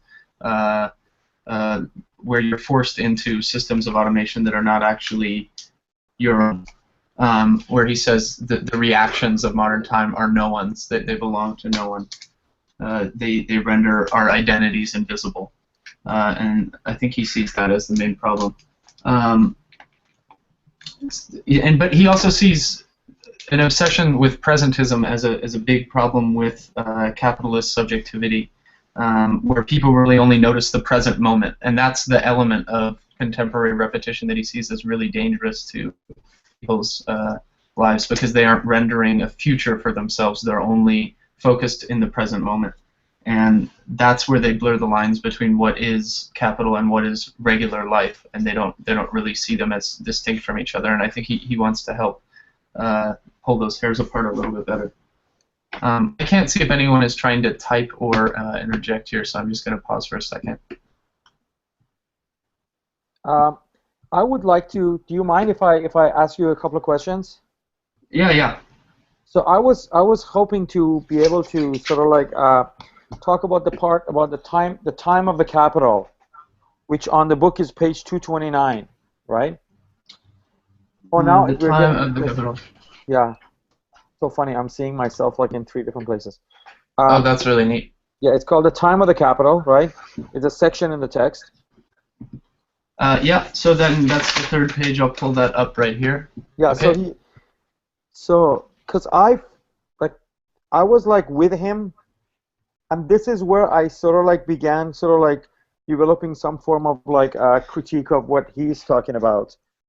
And then I was wondering, like, what do you think about his idea that, like, he says the banker may wager on the future, make a credit of time because it depends upon the renewal of the present, on the capital of time necessary for the entrepreneur in order to assure the reimbursement in time and for the creditor to believe in it. That part is fine, and this is what sort of like refreshing. But then he says, in the next paragraph, he says capitalism, this system that has promoted experimentation to the rank of a systemic principle of its functioning, is attached to no structure in particular, is fundamentally disinterested in the nature of whatever codes are in place. All combinations in a generalized indifference may be assumed. All advocacies become possible on the sole condition of being regulated, spaced in time, right? So for me, I was just like, okay, this is a little bit contradictory because if you want to say that capitalism is a system that has attached to no structure, then you are developing a structure, which is a temporal structure for capitalism. And maybe even Jason can chime in because Jason knows a lot about time and capital. But if you're going to say that, then get into it and tell us a little bit more. And if you don't, then why are you even going there? That was my beef, and I thought I should ask you. What do you think of this part? I see that as a little bit of a 180 too. But if you go to that, if we re-go to that paragraph a second, I have to turn this back on.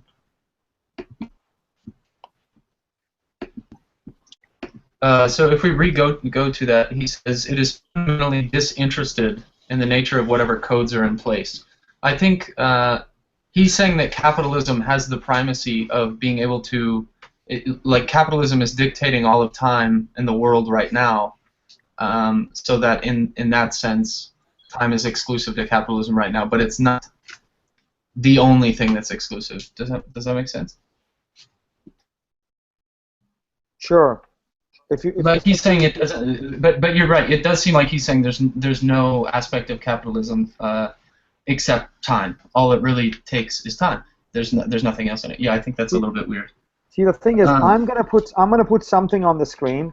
Okay, I'm gonna put this thing on the screen now, and I'm going to sort of like ask people to kind of like engage with it. And this is sort of like from the book I posted yesterday, right?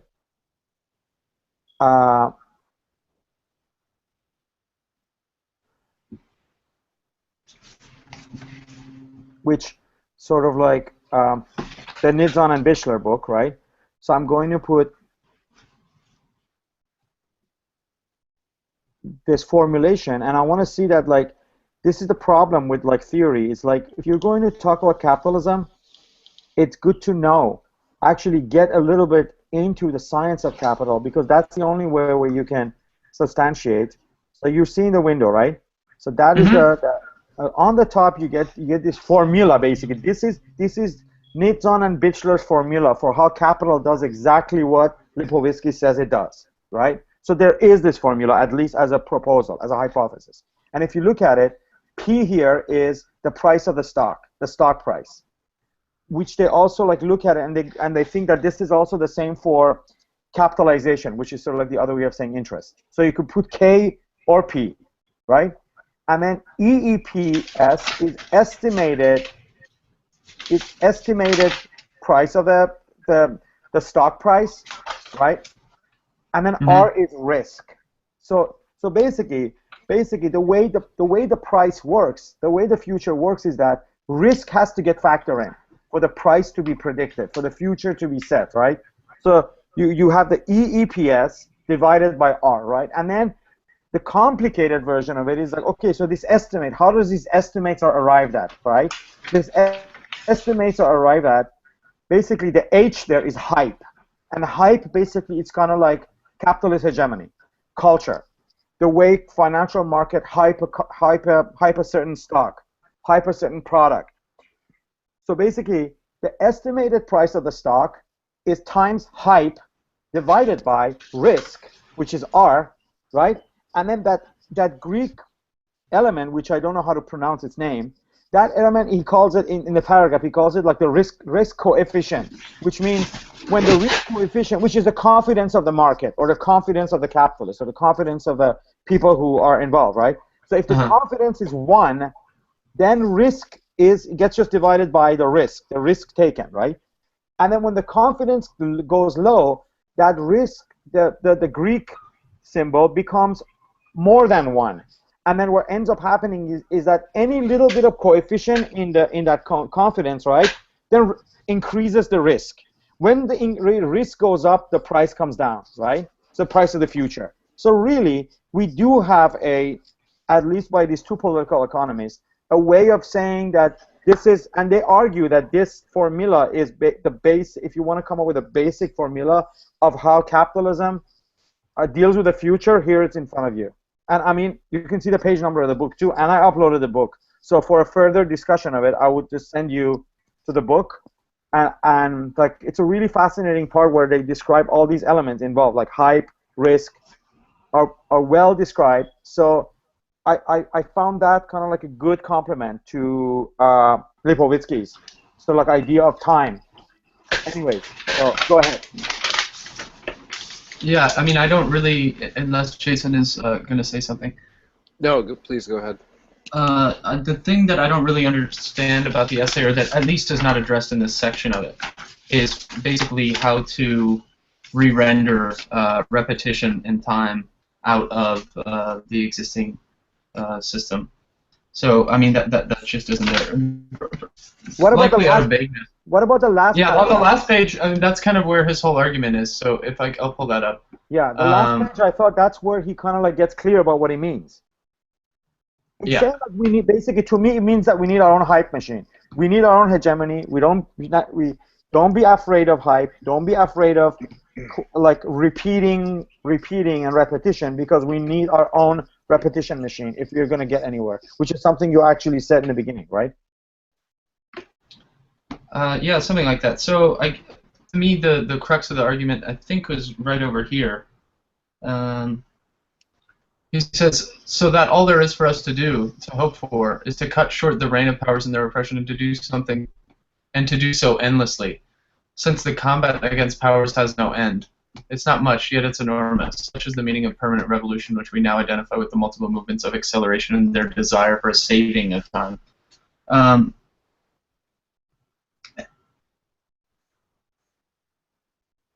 But then, yeah, I don't know. I mean, then again, here he's just saying we need to take so much refuge in repetition that I don't really understand his fixation on that.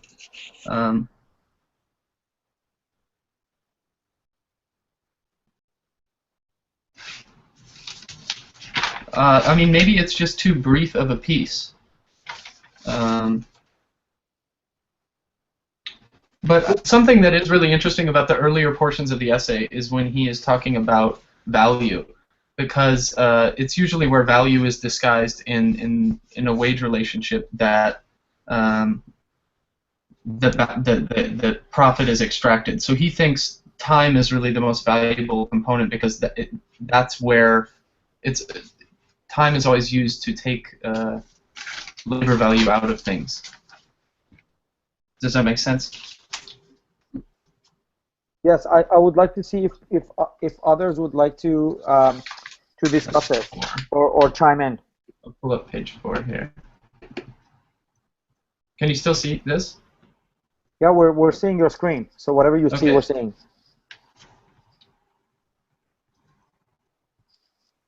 Okay, yeah. It seems to us, therefore, illegitimate to say of the subjective powers that all their operativeness is reducible to the maintenance of the most elementary rule, the last word of capital. Equitable, exchange, equivalence. You know, time is equivalent to this.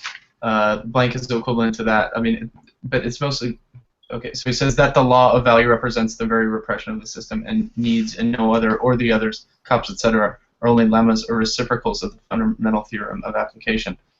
An economist reduction that ignores the fact that taken and blocked, these powers do not only function as guard dogs of capital, as obstacles to its processes of accelerated expansion. Doesn't that echo something out of the Marxist text about like how capitalism tries to be fixated on the price of labor, whereas there's much more going on, and then obsession with the price of labor is what's going to stop us from going beyond capitalism? To me, it does. But then Marx doesn't seem, to me at least, to have a way out of that, because he's in some kind of there's always a labor value. Yeah, but there's always a market price of labor. Yeah, but again, that market price is so indebted to time in the Marxist system. Who actually seems to escape that is Ricardo, because Ricardo doesn't have that fixation with time in determining the market value of labor. But perhaps that's because he believes more in labor theory of value in that kind of way. But yeah. Well, I was only referring to the Marx we read, the 2 days ago, not the Marx that we know out of like canon of Marxism. Because if we go with the canon, you're right. But I think echoes of this could be heard in Grundrisse and the Fragments on the Machines, which is to me sort of like a surprising nice piece to read for this class and just generally. But yeah, so anybody else wants to bring up points?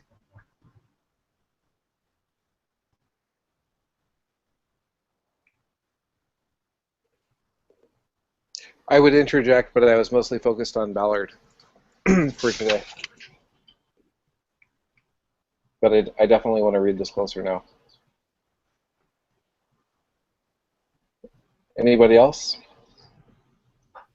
He talks about Leotard too, and I don't really know about the interaction that this piece has with Leotard. He talks about him here on the last page, right over here.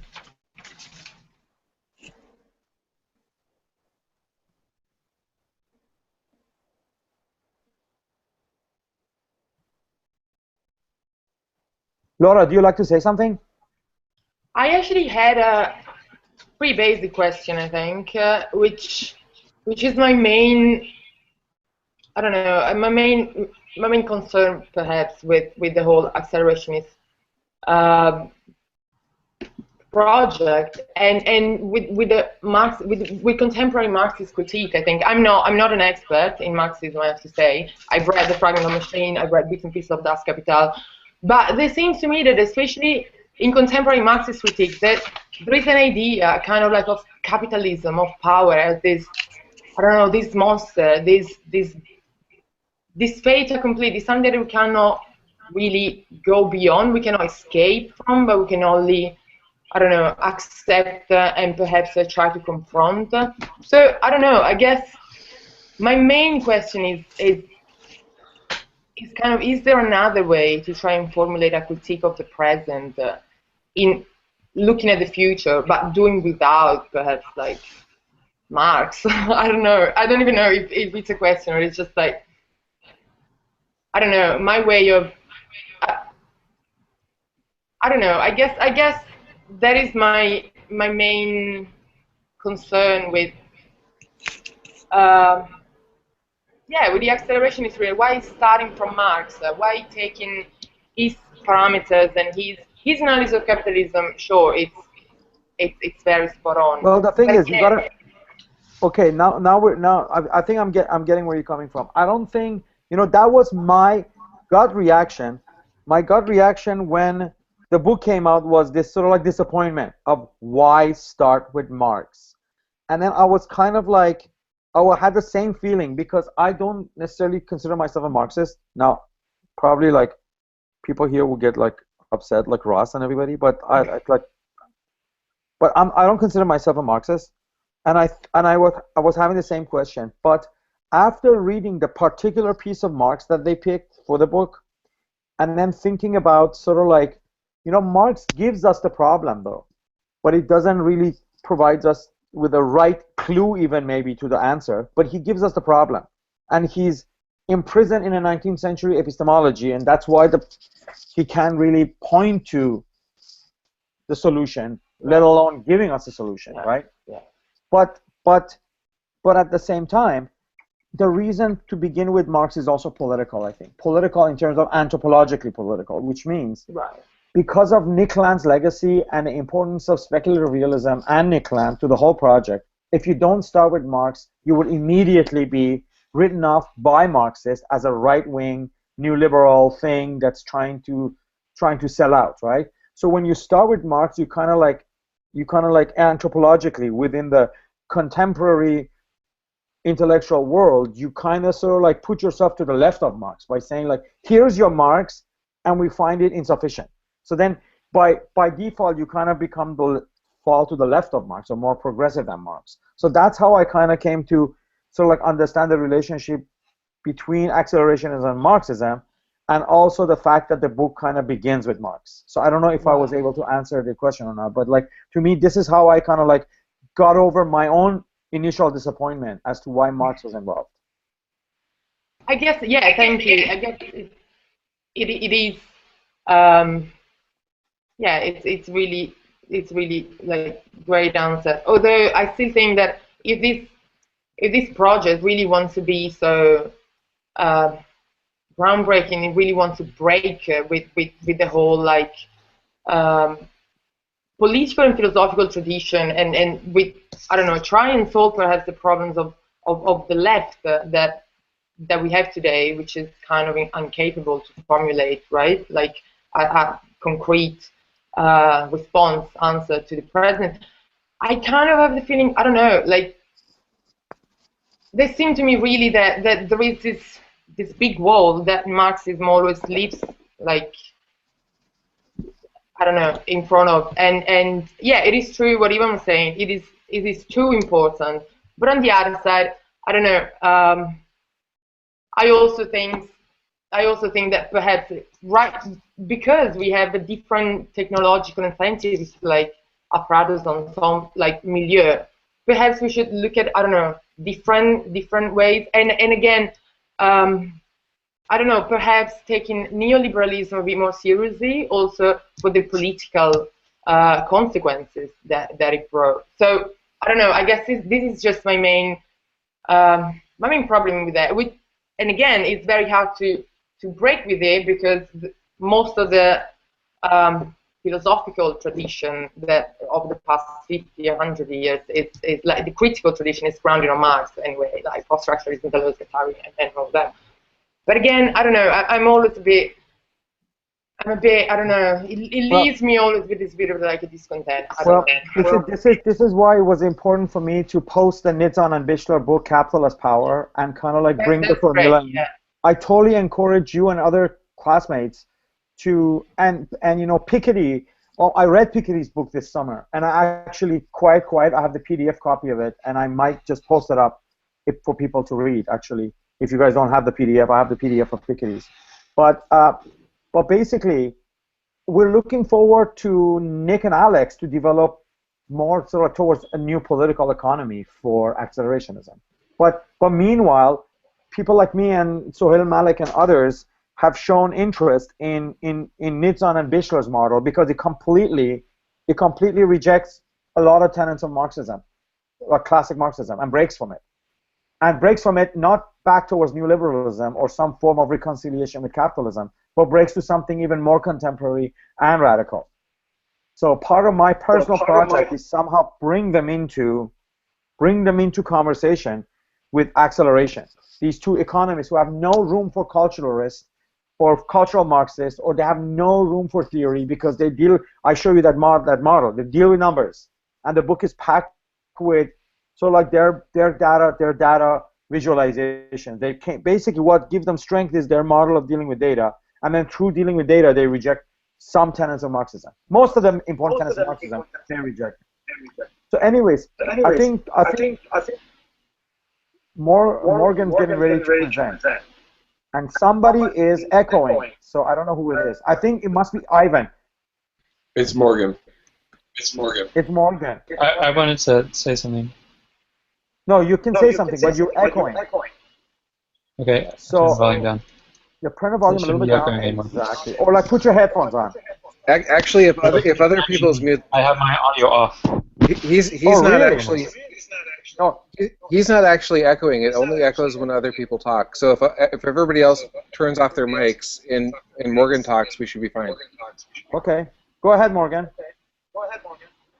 Cool. I just wanted to ask, maybe from someone who knows, having even less context, like I don't understand why theory doesn't seem to pay any attention to economics since Marx. There's like 100 years of economic theory since then, and like it's just it's sort of baffling to me why everything would be grounded in Marxism, which is sort of like clearly, I mean, useful. It has like it sort of points at an interesting. I mean, it sort of sets a political problem, but since then there's just so much more material to work with that it would seem strange that no one else ever said anything relevant since then. I mean, at least like, I mean, no one else like did like everything that happened in the field of economics is not useful for economic analysis, at least in local context. But I don't think I'm not sure that there's a good answer to that. I mean, I think it's really that has more to do with that the fact that theory is a very sort of like hermeneutic discipline. Now, do you have specific like thinkers in mind? Like Keynes? I mean, anyone. like if you go to Wikipedia for economics, like. Because we're kind of like running out of time. I mean, we have just enough for your presentation and for some conversation about it. So do you want to also cut into your presentation, please? Me? Yes. Cool. Let's do it. I'm going to try this presentation thing. Cool. Okay, so this is a really short text. I'll just talk about J.G. Bauer for a bit. He's born in 1930, grew up in Shanghai, post-war Shanghai, witnessed many atrocities and was in an internment camp for some period of time, and then I believe moved to Britain at some point. He is sort of part of the new wave science fiction era, so sort of post H.G. Wells, and originally wrote kind of hard sci-fi and then transitioned into kind of dystopian psychological sci-fi, and then he's most famous for two later texts that he wrote, one of them being Crash, which was turned into a acclaimed movie recently, which was about so a man who photoshops car crashes and causes them to happen. And then also, oh shoot, what's the name? Cronenberg? No, the Empire of the Sun is the other one, which is sort of a straightforward World War II novel. Okay, so this text is sort of like it's kind of all over the place. It makes some predictions which are false, or which didn't come to be true, and it's sort of I believe that comes out of a context which is the 60s and 70s, in which science fiction was becoming an actual field of literature rather than sort of like entertainment literature, and so the kind of existing literature critical establishment had a very low opinion of it, and it was sort of, I think it was sort of not not taken seriously by public intellectuals. So I imagine that this text is sort of like one of the kind of early attempts of science fiction authors to sort of like secure some credibility for their work. So let's just dive in. I mean, so he sort of like hyperbolically claims that everything is becoming science fiction. That science fiction is more important than fiction written in the last 100 years, which is True and not true. I mean, I think that what's important. I think it's more interesting to read this text bearing in mind the kind of dialectic between art and science that. Wow, I'm forgetting names like crazy here. Firestone brings up. So science fiction is certainly incredibly relevant for science, which is perhaps more relevant for the actual constitution of the world. Though, I mean, it's pretty clear that since this time, though science fiction as a field of writing is probably more influential than it was, it's not that much more influential. I mean, like if you look at the top-selling books list, are almost never science fiction books on it. The majority of films are not science fiction films, and science fiction is still kind of tacky in all media. Maybe you could argue that there's quite a bit of sci-fi in games, but that's about it. Anyway, but he has this sort of like hyperbolic condemnation of normal writing for the preceding 100 years. If you don't mind, yeah. Actually, this is going to be hard to interject because of the echo. But would you mind muting for just a minute so I can just say something? Could I ask something, Morgan? You say you have your speakers are completely. Are they quiet? Or are they really loud? Oh wait, the echo is not me. The echo is coming from your from the remote end from you. Can you hear it all? So it means that your microphone and your speakers are having a feedback. So try turning your speakers down. I can put my headphones on. Yeah, headphones should fix it.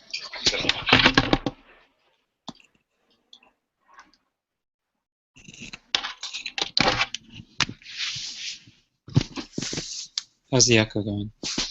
Perfect. No more echo. Great. Yeah, so if you have echo cancellation settings in your microphone settings, you should use them. If you don't, headphones are the best way. Okay.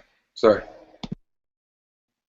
Oh, did you want to say something? Yeah, I just wanted to raise the question of, I mean, I'm not sure that he's saying in this text that that science fiction will be the only relevant thing per se, or whether he's maybe saying, because there's this quote, for example, where he says, science fiction is likely to be the only form of literature which will cross the gap. This is where I see this rhetoric of only. The only form of literature which will cross the gap between the dying narrative fiction of the present and the cassette and videotape fictions of the near future.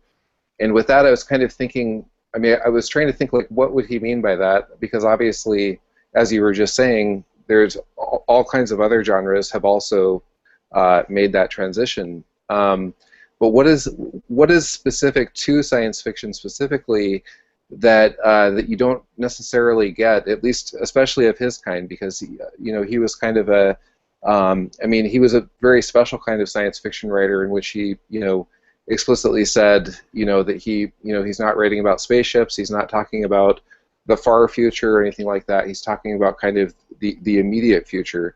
And is there why specifically would he say at this point, do you think, I'm just curious, that science fiction would be uniquely suited to the transition away from the printed page and over to cassette and videotape? Do you have any ideas about that? Oh, that's interesting. Yeah, I couldn't quite understand what he meant by that statement. So you're interpreting it to mean that that science fiction as a genre outside of literature, but like the sort of as a project will make the transition to new media. He says it's the only one. He actually uses the word only, and it's this very grandiose claim. Yeah, I guess, I mean, we can maybe talk about it through an example, which is that, actually, Jason, can you read it? Do you have the text? Yeah. Let me read it real quick. So he says, above all, science fiction is likely to be, okay, I guess he qualifies it, is likely to be the only form of literature which will cross the gap between the dying narrative fiction of the present and the cassette and videotape fictions of the very near future. Right. So it's this one. Morgan, are you there?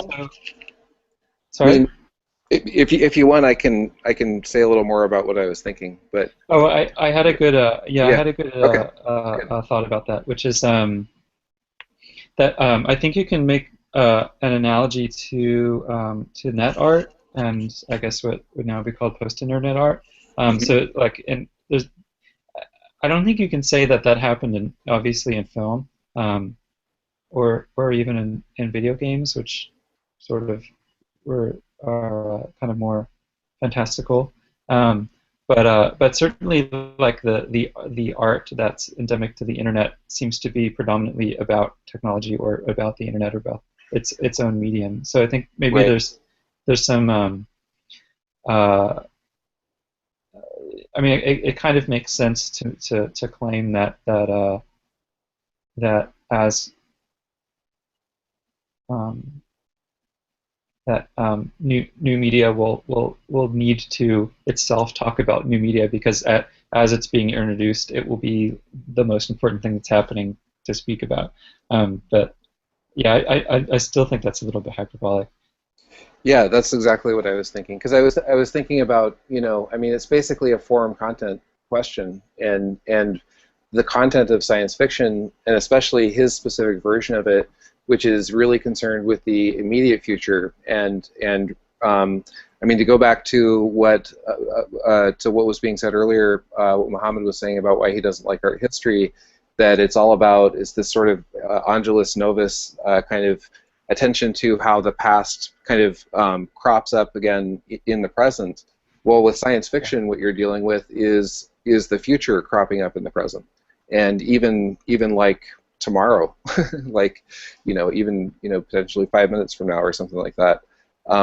And so, like, his specific way of doing this, the way that he deals with content, I think, like if you read in Crash, I mean, it's really kind of suggesting the emergence of a kind of cyborg eroticism in a way, and you could see that as being kind of a precursor to kind of how people live now, and the way that technology plays such a major role in sexuality.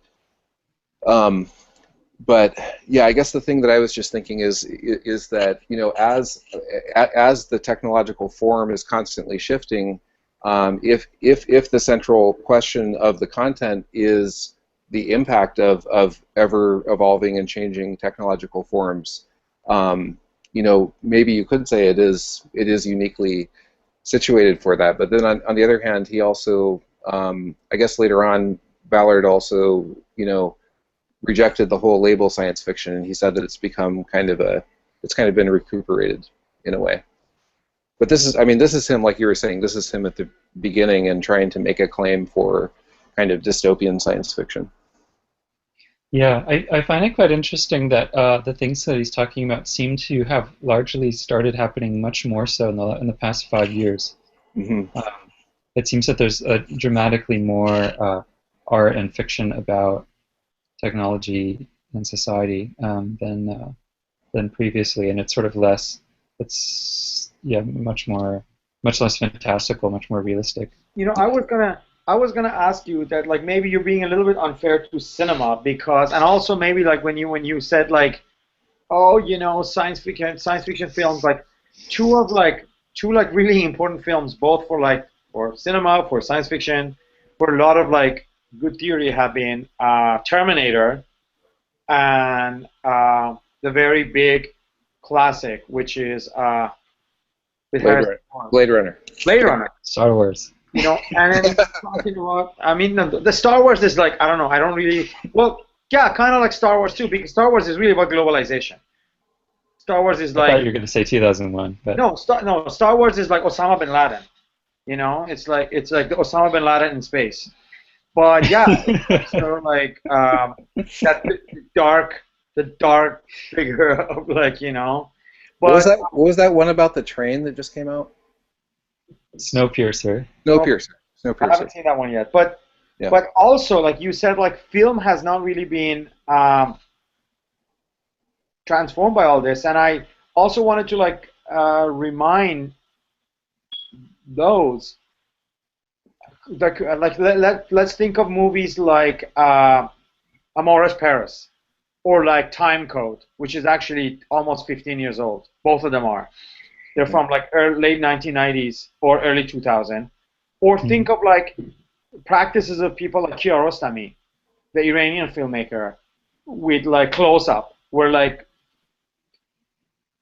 in which fiction and real kind of like melt into each other to a point that you can't tell what's going on. Or his other film, which debuted last year in New York, and I actually presented a paper on it, and a little PowerPoint presentation of my presentation at NYU is sort of like on my academia, in which clearly he uses sort of like the medium of cinema to talk about the coming of televisual paradigm and maybe even computational algorithmic paradigm, and also again uses a historical narrative of the Iranian Revolution to sort of talk about the future of the revolution. So yeah, so I think there are like brief examples that cinema also does what Ballard claims in the text. I'm not fully contradicting you, but I just want to like provide some examples. Yeah, and I would just say I feel like the incidence of those has increased dramatically in the past 5 years. It's like everywhere now, whereas previously it was sort of like I feel like cinema kind of tracked the science fiction from kind of like the hard operatic sci-fi to more dystopian through cyberpunk to like the current like sci-fi as present, like sort of tracking that curve, but like delayed by 30 years.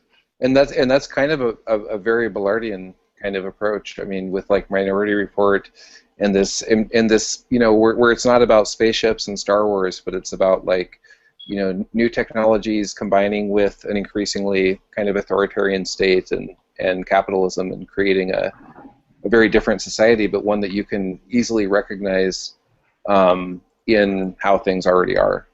I kind of like how Minority Report is at the same time kind of retarded, because of the way it kind of like the way it imagines the future. It's so limited by the imagination of the writer of the story in terms of where technology is going to be. And you know what I mean? Like the use of literal imagery as a source of like prediction of the future, how future is constructed, and like the way the whole plot works. It's kind of like cute.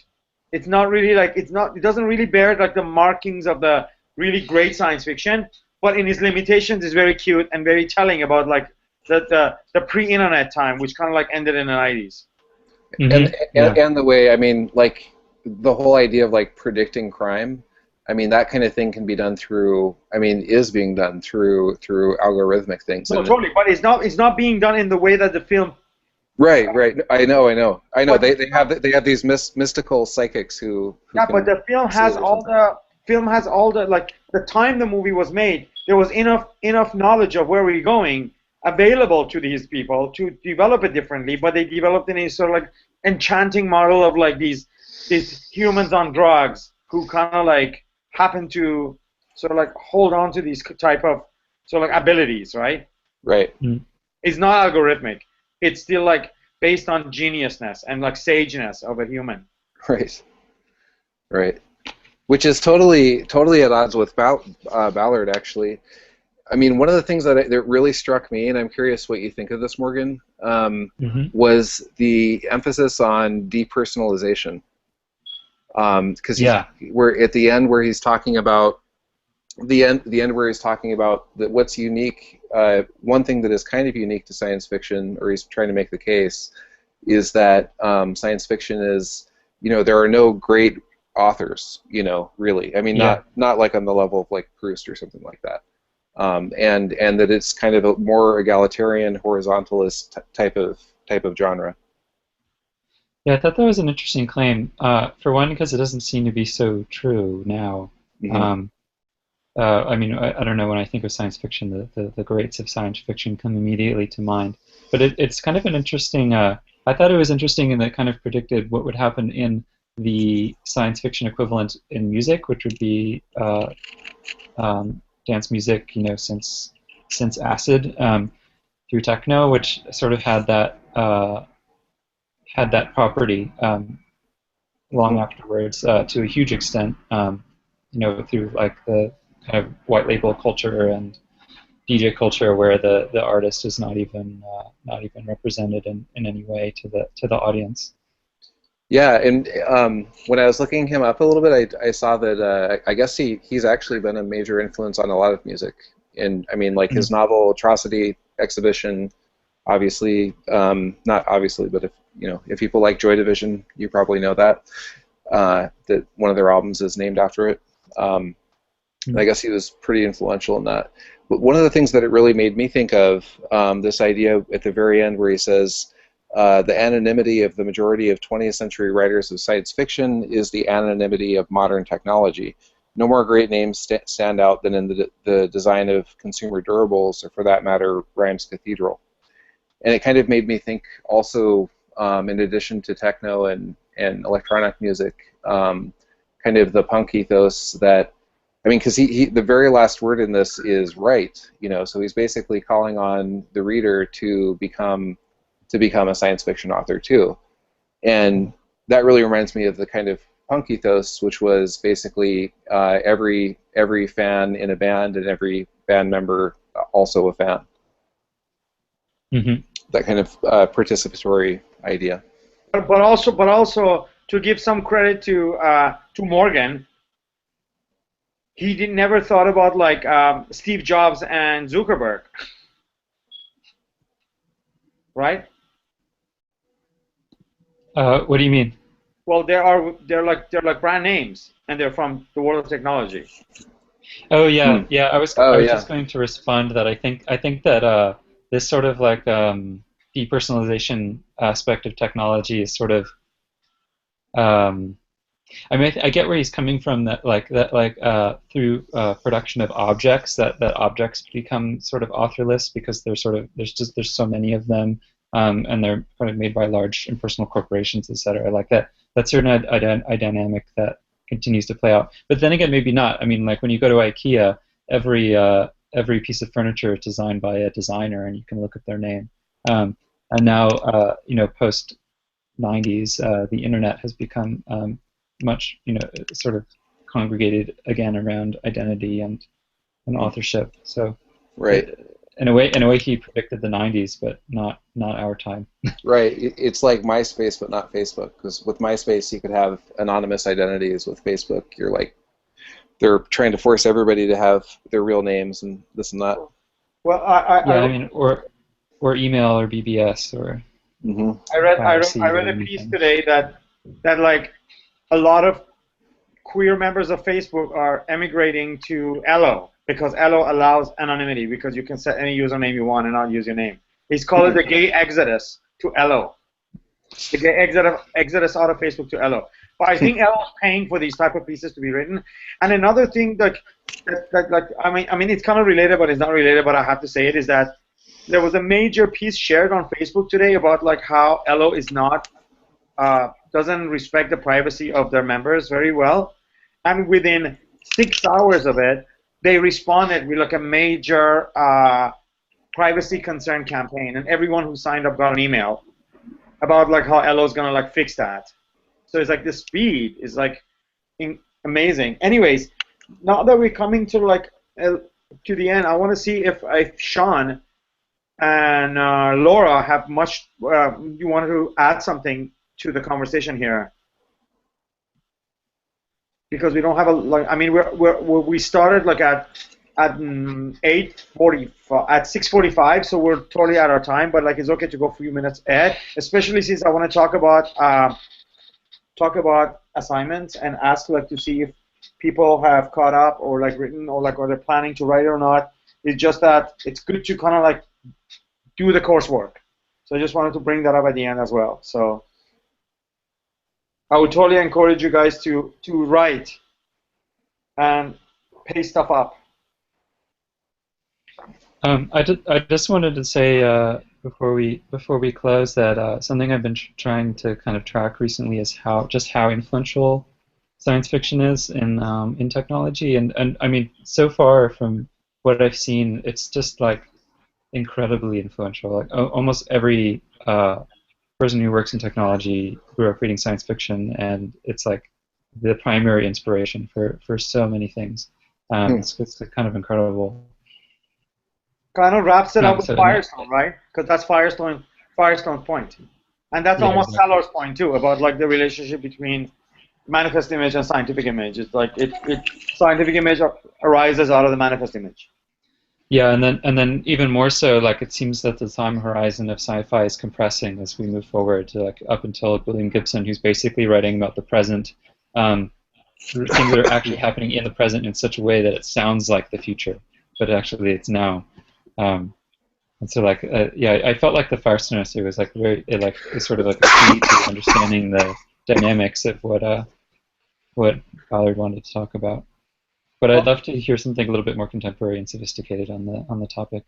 Well, the worst example of this would be the Her movie, right? Because with the Her movie, you get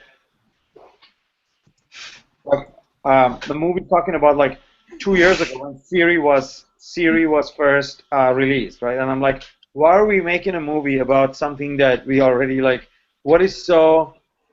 I did not feel anything sort of like with all the awards that the movie received and all the press that it got. For me, it was like the worst science fiction disappointment of last year was Her movie. It was horribly like. I enjoyed it, but it was like already retrofuturistic. It was like the future as imagined by people living in Williamsburg in 2005.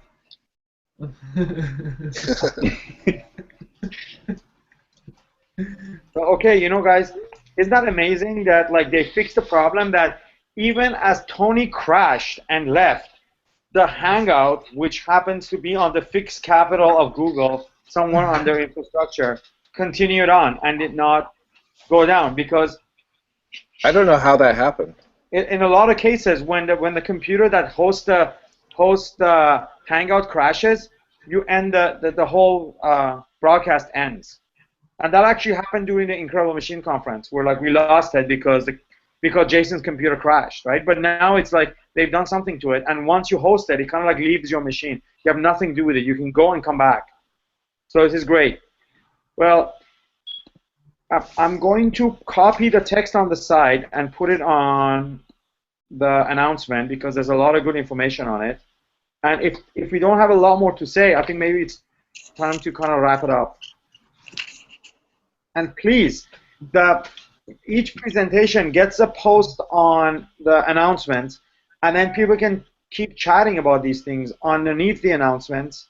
So then relevant comments can go underneath, and I'm gonna like leave comments for you guys' presentations under your in the proper thing, and encourage everyone to also like leave comments. So if you're looking for like written comments about what I think of your presentation, you'll be able to find it there. And yeah, so basically, are we ready to say goodbye? Anybody wants to say something? Any kind of like remarks at the end? I just wanted to maybe comment more on the possibility of talking about a kind of political economy of accelerationism, and at least something something that was like a slight inadequacy of the Lipovetsky essay is that if he's trying to encourage us to conceive of some way of propelling time forward in a way that is not under the ownership of managers, he should probably have some kind of system for talking about how one would have an industrial society that employs managers in a different kind of way, in a new kind of way that that uses people's land and resources and things for their own benefit. And that just isn't in there. And sometimes you notice that about kitsch Marxism and about Marx in general, is that there's not a whole lot about supervision of the performance of workers or how work is organized and how financial arrangements are made and stuff like that. And I think if you were to have like a good political economy of accelerationism, you would have to account for that kind of uncomfortable fact, but an important one nonetheless. I think there's a lot of practical experimentation along those lines happening in the kind of Bay Area startup world at the moment. I don't know. I mean, it's not explicitly radical, but like I'm applying for a job right now at a company that operates as a holacracy. So there are no explicit managers. Everyone has sort of like there's sort of like there are like circles that have different responsibilities and are kind of overlapping, and there's sort of like a pretty baroque like computer representation of what kind of authorities different people have. And like another example from another part of the world would be liquid democracy from the sort of from the early Stuart Brand Google idealism. I like that. Yeah. Sorry. Or the pre-Stuart Brand kind of idealism of technocracy. That's cool. I'd like to know more about that. Yeah. Google idealism. Well, like you're talking about like late cybernetics inspired Bay Area horizontalism. Before Wired magazine, yeah. Yeah. Well, I know that Nick and Alex are working on something, but I think they're like keeping their cards close to their chest until they're ready to somehow come out and present us with something. But at the same time, I think these are really important questions. You're totally right, Sean, and that's really always my thing, that like if a rigorous sort of like set of ideas like this does not have its political economy covered, it'll turn into an aesthetic movement, or it just turns into like, you know. It does seem to go directly back to Marx primarily. It goes primarily back to Marx, but it needs to account for not only today but the future. And I'm trying to also like voice what Laura was saying, because I'm on the same page almost. But I actually tried to do a little search to figure out like who the main political economists were that like Nick is citing, and a lot of them were like David Harvey, and you know. But these are all past works. You gotta understand. Since the manifesto, the only thing we're going to have is like the folk politics book, which is actually not. I think it's changed title to Inventing the Future, or no, it's called Constructing the Future, or a name like that is like a future-oriented title. And then that book probably has something in it, and then other stuff to come. Also, like to point to like the divergence between Marx and accelerationism could be seen, as much as that you're right that he cites these people, there's signs that he also come from other places. If you look at the other works he's done, like that essay called about medieval ideas of time and economy. I have a copy of it. I'll try to like post it, find it and post it. Especially with ideas of time, because I just remember that one of the main critiques of Marx's view on time in general, that a lot of the economists after him had, was I guess Marx always was arguing that goods are basically worth the amount of labor time bestowed in them, right? But then if that's true, then something like a good that's made by a really slow worker is as worth as much as one made by an extremely fast worker. Yeah, so like, I've used that quote. So I'd like to look at that. That quote of Marx I put in the beginning of a catalog that I've never published for a show I did, and the show was called Picturing Intuition, and it was all about time. And I used that Marx quote that you just brought on the cover on the first page of the catalog. Oh yeah, oh that's cool. And also underneath it, I quoted Boy George. It says, "Time won't give me time." It's from the song. It's like a Culture Club song. It's a Marx and Boy George quote together on the catalog. Anyway, so should we say goodbye? Oh, do you want to talk about these assignments at all, or no? Well, yeah, they're basically like they're like, we talked about it last week, but I don't mind I don't mind talking about it again.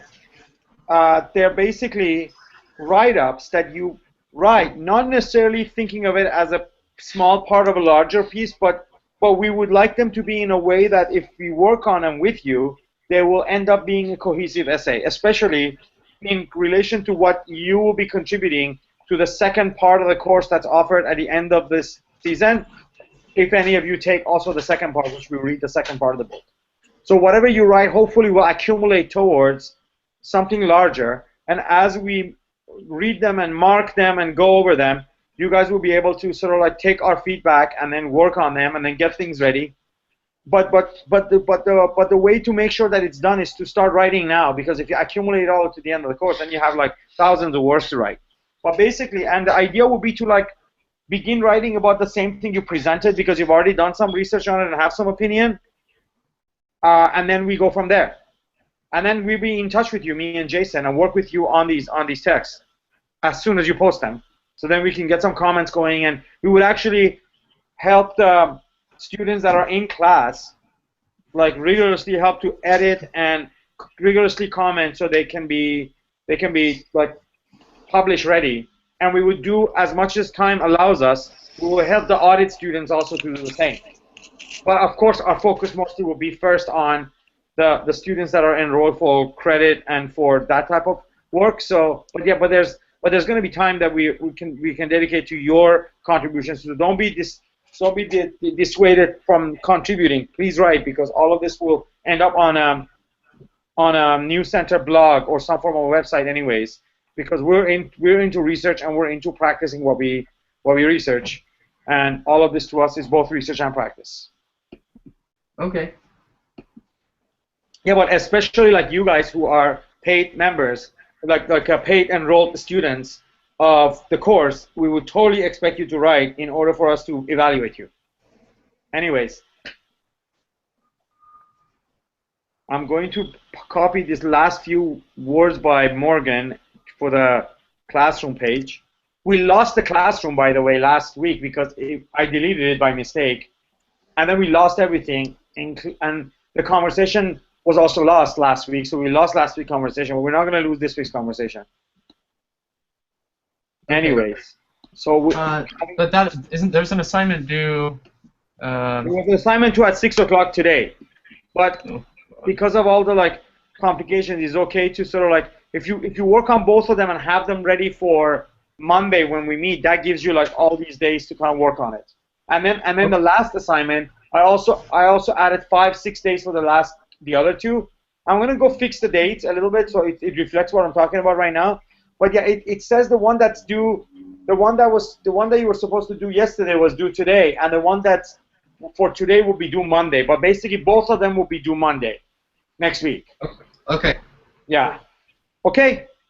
Well. Okay. Thank you. And it was a great class. I think it was a great class. Yeah.